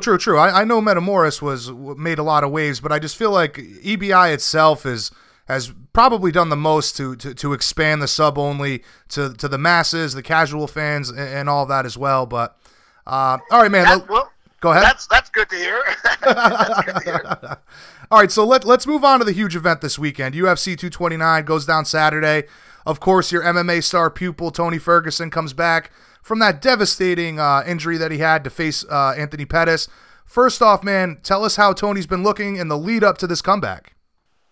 He's looking great. It's miraculous at how quick he's recovered from that knee injury, because his knee injury was like it was like equivalent to a serious motorcycle accident. His whole LCL completely got torn off. That doesn't happen that often, in combat sports, Yeah, never mind a freak accident, might right? get torn a little bit, but not completely tore off. It was off. So he's recovered beautifully. He's done everything he needed to do for recovery. He's been wearing those they're like blow-up pants that compress your leg, and he's been doing red light therapy. He's been doing everything. His work ethic is incredible, including his recovery work ethic. Right. Well, anybody that really follows MMA, we all know just how insanely obsessive Tony is about training. Literally days after the surgery, he's posting videos that had people saying, "Oh God, Tony, please calm down." Have you guys had to really encourage him to slow down while getting back into the swing of things following the surgery? We know better. No, we know better. You don't do that. Tony runs the show. True. He does whatever he wants to do. I'm just here to suggest different moves and strategies and philosophies on the ground. That's it. He's the one who makes all the decisions. Right. You can't tell the artist how to paint. You could just maybe give him some pointers. Yeah. Exactly. It's like trying to tell Led Zeppelin how to put a chorus together. Right. Now, the fight with Pettis, it's not only a very important matchup for Tony to get back to the title, but Pettis is a very dangerous guy when he's firing on all cylinders. Give us your thoughts on this matchup. Yeah, he's definitely, one of the most dangerous guys in the lightweight division. We're not taking him lightly at all. He could end the fight anywhere, on the ground, on their feet. He's got unorthodox strikes, and he's got the attitude to throw the unorthodox strikes. And a lot of guys can do the fancy stuff, but once they get in the octagon, they're really cautious and they don't really throw anything. But not Pettis. Pettis is a lot like Tony, where Tony's going to throw 2 spinning elbows in a row, you know what I mean? Or a flying kick off the fence. So, Tony's taking him very seriously. Right, and that creativity on both sides, that kind of makes for what could be a very amazing matchup stylistically. If both of these guys are, pulling no stops, we're in for a real treat on Saturday. Absolutely, man. Both these guys are right there at the top. Unorthodox, unpredictable, very confident, and have the physical ability to do all the fancy, explosive, spinning, crazy, wild shit that people love. Right. Now, Tony's made it very clear that he has a chip on his shoulder going into this one for several reasons, but most of all, I think it's because he never actually lost the title, and yet he was still stripped. How imperative is it for him to go out there and make a big statement on Saturday? It's very important. He needs to let everybody know, and he is doing that. He's doing a great job of letting everybody know that he's right there at the top with Khabib and Conor. You can't start talking about the best lightweights in UFC history without Tony's name being thrown in there. And he just let everybody know that he's right there at the top, and you don't want anybody to forget that. Absolutely. Conor has said that he was preparing for both Khabib and Tony in case Khabib got injured. Has Tony been preparing the same way, or is he strictly focused on Pettis? You know what? For the most part, training camps are always the same. We train for the worst case scenario. So, right. We do. It's as far as the jiu-jitsu goes, it's the same thing we do. We prepare. We're working on the worst case scenario in terms of rear naked choke escapes. We start off with that. We're just escaping rear naked choke, escaping the mount, escaping side control, escaping trine, escaping arm bars, and then we work into the offense and all the unorthodox 10th planet stuff. But it always starts out the same, no matter who we're going with. It's a worst case scenario. we're just preparing for that every day. Right, and that's definitely the best way to prepare for any matchup. But obviously, should he win, he'd be next in line for the winner of Khabib and Conor. And he has history with both guys. As far as money goes, the no-brainer fight would be, you guys would hope for Conor. But as far as stylistic matchups go, which guy do you prefer to see Tony fight to reclaim the title? Conor. Conor's the one. Tony would destroy him on the ground. All we got to do is get him on the ground. And Tony has to stand up to hang with Conor. I mean, Tony fucked up Edson Barboza. Tony fucked up Rafael Dos Anjos, Josh Thompson, Kakuno. All these guys are great stand-up. Tony's fucked them up, all of them. So, obviously we got to respect Conor's power, but I think Tony can handle Conor on his feet. And once he drags him down, Tony's got too much firepower for Conor. Now, people are talking about the wrestling of Khabib, but it sounds to me like you feel that Tony would be the harder stylistic matchup for Conor based on the combination of striking and the incredible grappling skill. Yeah, I think so. All right, so speaking... But you know what? Khabib is awesome, too. I mean, Khabib is incredible. So, these are just predictions and observations, and but no one really knows what's going to happen until it actually happens. So right. Who knows? Yeah. So speaking of the main event, man, who are you picking? Who are you leaning towards, Khabib or Conor?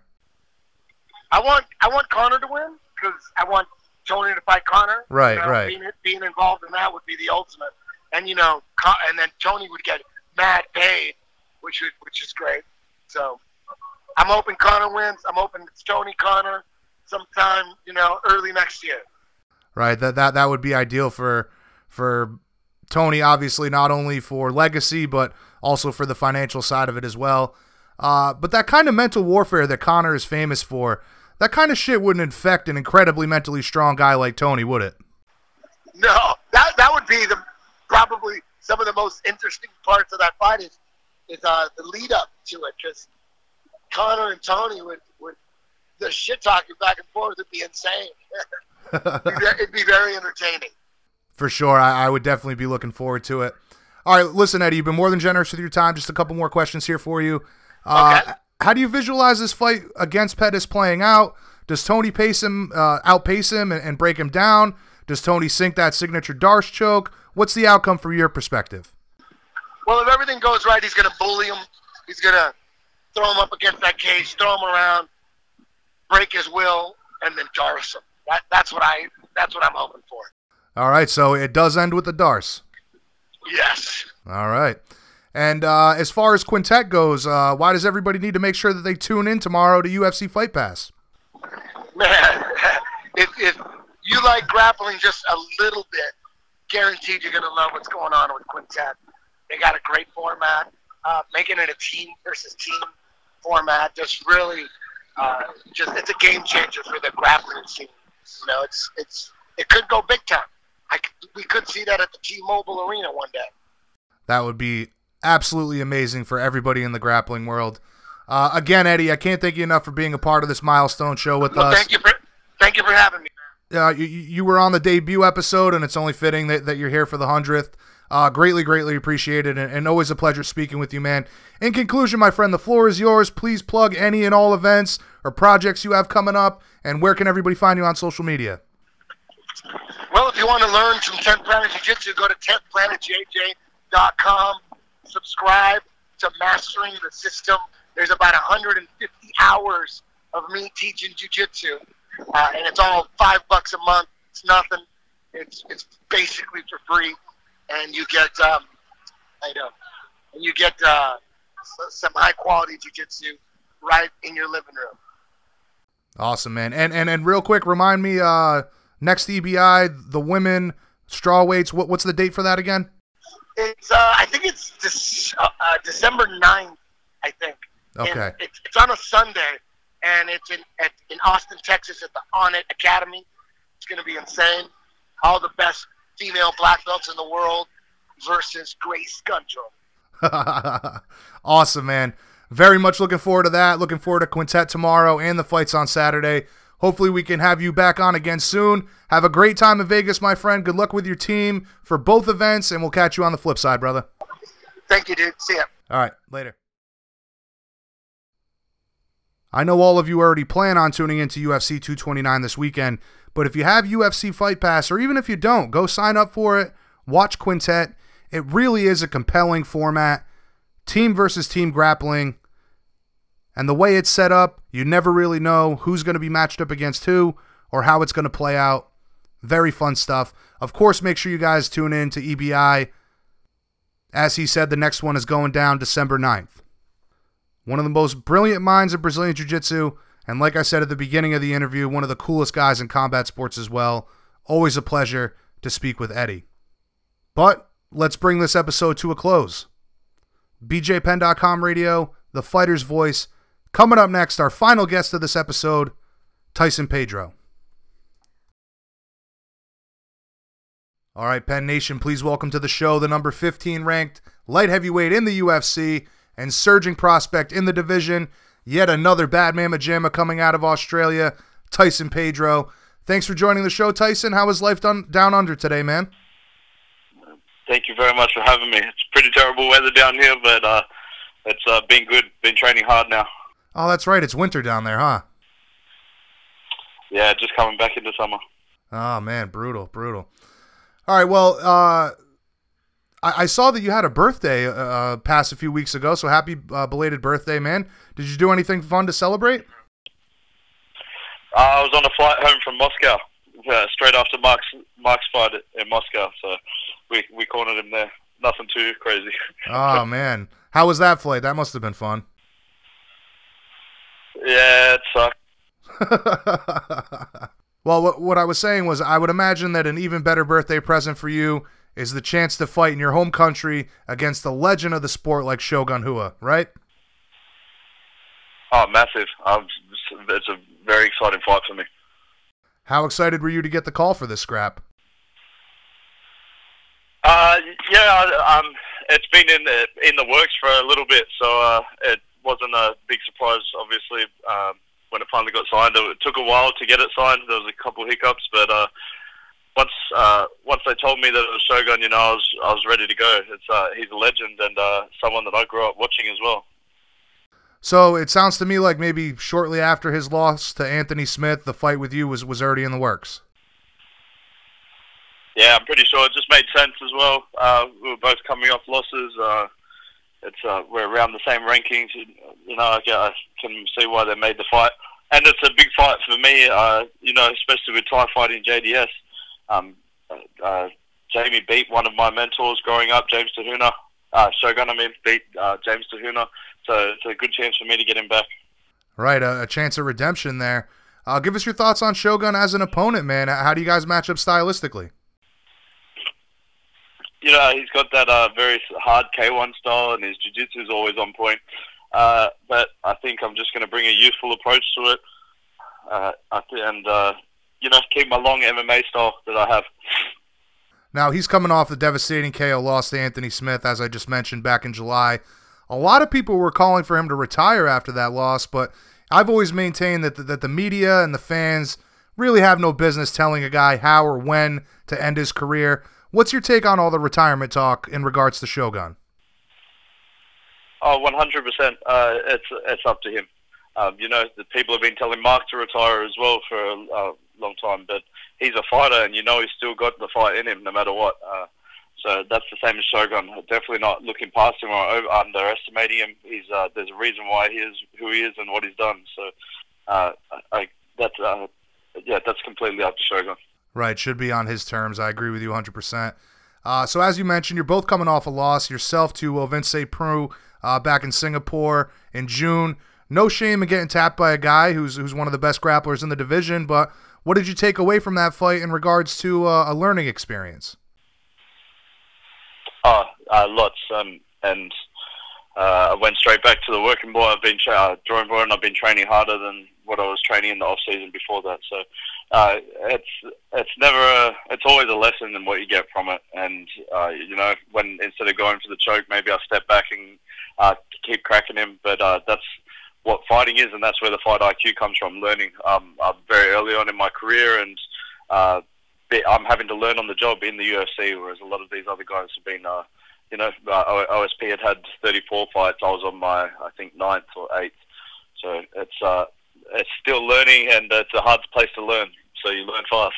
Right. You're learning on the job, learning on the fly. That's not easy stuff, man. So obviously now you're looking ahead. At one of the greatest to ever do it. A win here is not only the biggest win of your career, but this could really propel you into the beginnings of superstardom, right? Definitely. That's why it's a big fight. And I think it's just so similar with both me and my brother-in-law, obviously, Ty fighting JDS. It's going to be big news even for Australia. You know, people over here might not know the UFC in general, but they've heard of Shogun, so it's a big name. Absolutely. I feel like Shogun is a fan favorite for every true fan of this sport, and it sounds like the same can be said for Tyson Pedro. Oh, man, I hope so. If I could ever even get to close to where he is as a legend in MMA, it would be an honor. So give us your thoughts on the landscape of the division and where you fit into it. You're still young in the game, like you just mentioned, but do you feel like you're ready to compete against some of the elite at 205 right now at this point? Well, I think Latifi's ranked number 3 now. OSP's ranked number 7, and I took those lessons early on in my career in the UFC. So I think that helps me prepare and be ready to be going for championship later down the stage. Like if I had beat either one of those, it would have put me to almost one fight away from being a title fight, and I wouldn't have been ready at that time. So I think all of this is a learning and part of my career, and it's going to put me up there very soon, and I'll be ready. Yeah, it all happens for a reason, and you don't want to climb those ranks too quickly, right? Exactly, and that's pretty much what was going on when I had 2 wins in the UFC. Right. Who are you most impressed with in the division? I don't know. DC's always been a bit of a favourite. Like, he's just a good champion. He's done it well. John Jones is obviously a crazy athlete. It'll be interesting to see what happens with him coming back. Anthony Smith was impressive against Shogun. He came out of nowhere, and I've always loved Gustafsson. Yeah, I think he's always been a great fighter. So there's some of the people that I look at the top that I think are doing well. Speaking of Jones, what do you think about the return of John Jones, and should he get the immediate title shot upon his return? I'd be very surprised if he got the title shot, but I don't get involved in any of this politics that's going on with that. I couldn't care less. Just concentrate on what I'm doing. I've got enough of my own problems to worry about everyone else's. Right. True. In that case, man, you know, aside from Shogun and a chance for the title, what would be a dream matchup for you right now? Oh, that's really hard because I got the dream matchup. It's right. It's right in front of you. Pretty much Shogun. At this point, I had this written down, and I thought I saw this like happening before it happened. Like I wanted this fight for a long time. So it's exactly what I asked for, and exactly where I feel like I need to be in this part of my career. Really, you had this written down, and this has been a visualization for you for a long time. When did you write this down? A couple months ago.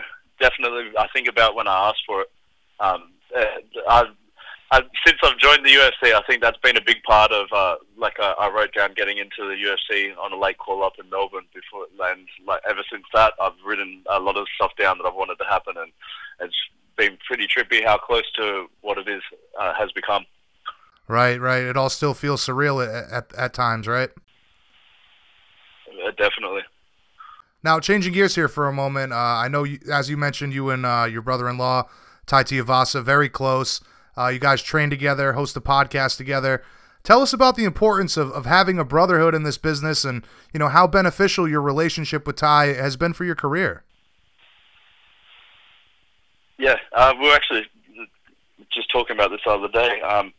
I think just having someone there that is going through the exact same thing, the exact same pressures, the exact same fight, the exact same media, training camp, where we grew up together, being out of Western Sydney, it's just, it's crazy to see that we're able to be so different and at the same spot as well. So I'm at their house pretty much every single day, and just with my nephew even, and it's been awesome have each other there to get through this. Yeah, I gotta say, man, it's maybe not unusual for this sport, but it's very cool to see guys like yourself who have, you know, such a long history together as friends to be coming up in one of the craziest jobs in the world together. Yeah, I can't think of many others who have known each other since kids and been that way and then ended up in the UFC. I don't know, but it makes it easier, especially with our families being so close, and when we go away for camp, it just all works. Right. Now you both scored amazing matchups against Brazilian legends for this Adelaide card. How do you think Ty's going to do against a very dangerous Junior Dos Santos? You know, Ty's pretty much like me. We're coming all the time for first round finishes, but yeah, I've been watching him, and he's mentally just looks there at the moment. So it's going to be exciting times the whole night, especially being on free-to-air TV in Australia. We're making stuff come true. We're part of the generation that's going to get it into every household in MMA, into every household in Australia. Yeah, that's got to feel really cool to be a part of something like that, man. Crazy, because I think that's what we've always wanted to, or have a goal to get Australia behind us, whereas it was a little bit frowned upon when we first started out here. Right, and if I'm not mistaken, your father played a big part in bringing mixed martial arts to Australia. Is that correct? Yeah, he had King of the Cage in Australia, and there was still cage bands in Perth and Melbourne. So it's been a long time in the game, just watching how everything's unfolded in Australia. Right. And, you know, having your dad being involved in the business, I mean, that obviously lent itself to you wanting to get involved in mixed martial arts, right? Oh, definitely. I watched James Sahuna, Tony Gambinello, these guys. I was opening the cage door for them when they're going in to fight my dad's shows. To now do it, it's just pretty much what I watched and what I've always wanted to be. So awesome, man. Very cool story, very compelling stuff. All right, Tyson, listen, you've been more than generous with your time, man. Just a couple more questions here for you. Since we have this huge fight coming up this weekend, give us your pick for Conor and Khabib. I'm going Khabib. I just want to see him maul someone for 5 minutes, for 5 rounds. I've never seen anyone do anything like what he does, so it'll be interesting to see if he can hold it up for the 5 rounds. Right, very, very interesting matchup.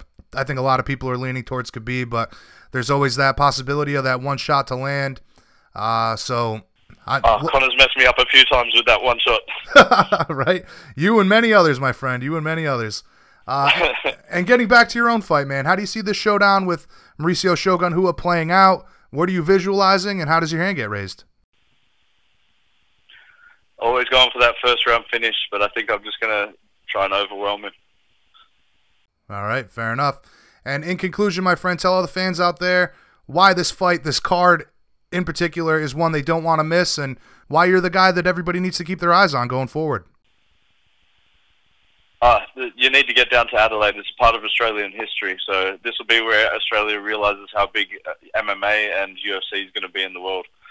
I want to be there, and I'm going to be a part of it, and I'm going to be here for a long time. Thanks for having me, bro. All right, again, Tyson, thank you so much for the time today. Hopefully we can catch up again after the fight, or when the fight draws a little closer. Any shout-outs or sponsor plugs before we let you go? Please, Muscle Bros, thank you very much. ITP, there's Reebok, a few others, but thanks for having me on, and I'm sure we'll talk after the fight. All right, man, it was a pleasure speaking with you tonight. Have a great start to your training camp, and enjoy the fights on Saturday, man.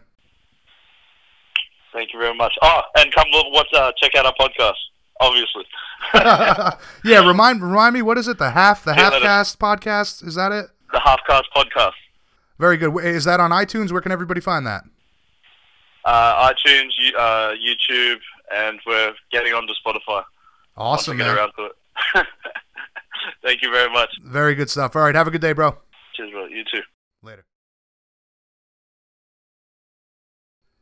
You know, I got to be honest with you guys. I wanted to say to Tyson, Please don't hurt Shogun because I love him, but I refrain from that. You guys know I talk about it all the time. I'm a huge Mauricio Shogun Rua fan. He's a legend of the sport, and what an opportunity for Tyson Pedro to face off against him in his home country. Let's see if Tyson can seize the moment on December 2nd in Adelaide. So that's it, folks. I hope you enjoyed all the conversations we had for this episode. As I said in the beginning of the show, I tried to stack this bad boy as much as we possibly could. I got to tell you, folks, I truly do love and enjoy what I do here at bjpenn.com radio, and I cannot thank you all enough for all the support you've given us over the past 2 years. It's crazy to think that we've already hit this milestone of 100 episodes. I know I've only improved, and I hope that you guys can appreciate that, because I certainly appreciate you. We are just getting started. Bigger things are on the horizon. I promise you all that. I'm going to continue to do my best to bring you guys awesome guests, great conversations, and up the quality of this production as well. So make sure you guys stay tuned. We'll be dropping another episode probably next week or a little bit thereafter.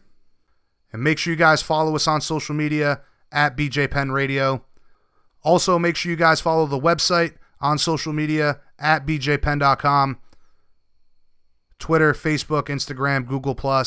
Like I said earlier, set up alerts, get the news as it breaks. We are the largest independently owned and operated MMA news site out there today, and we are very proud of that. And all of you guys in Penn Nation, you make that possible, so thank you.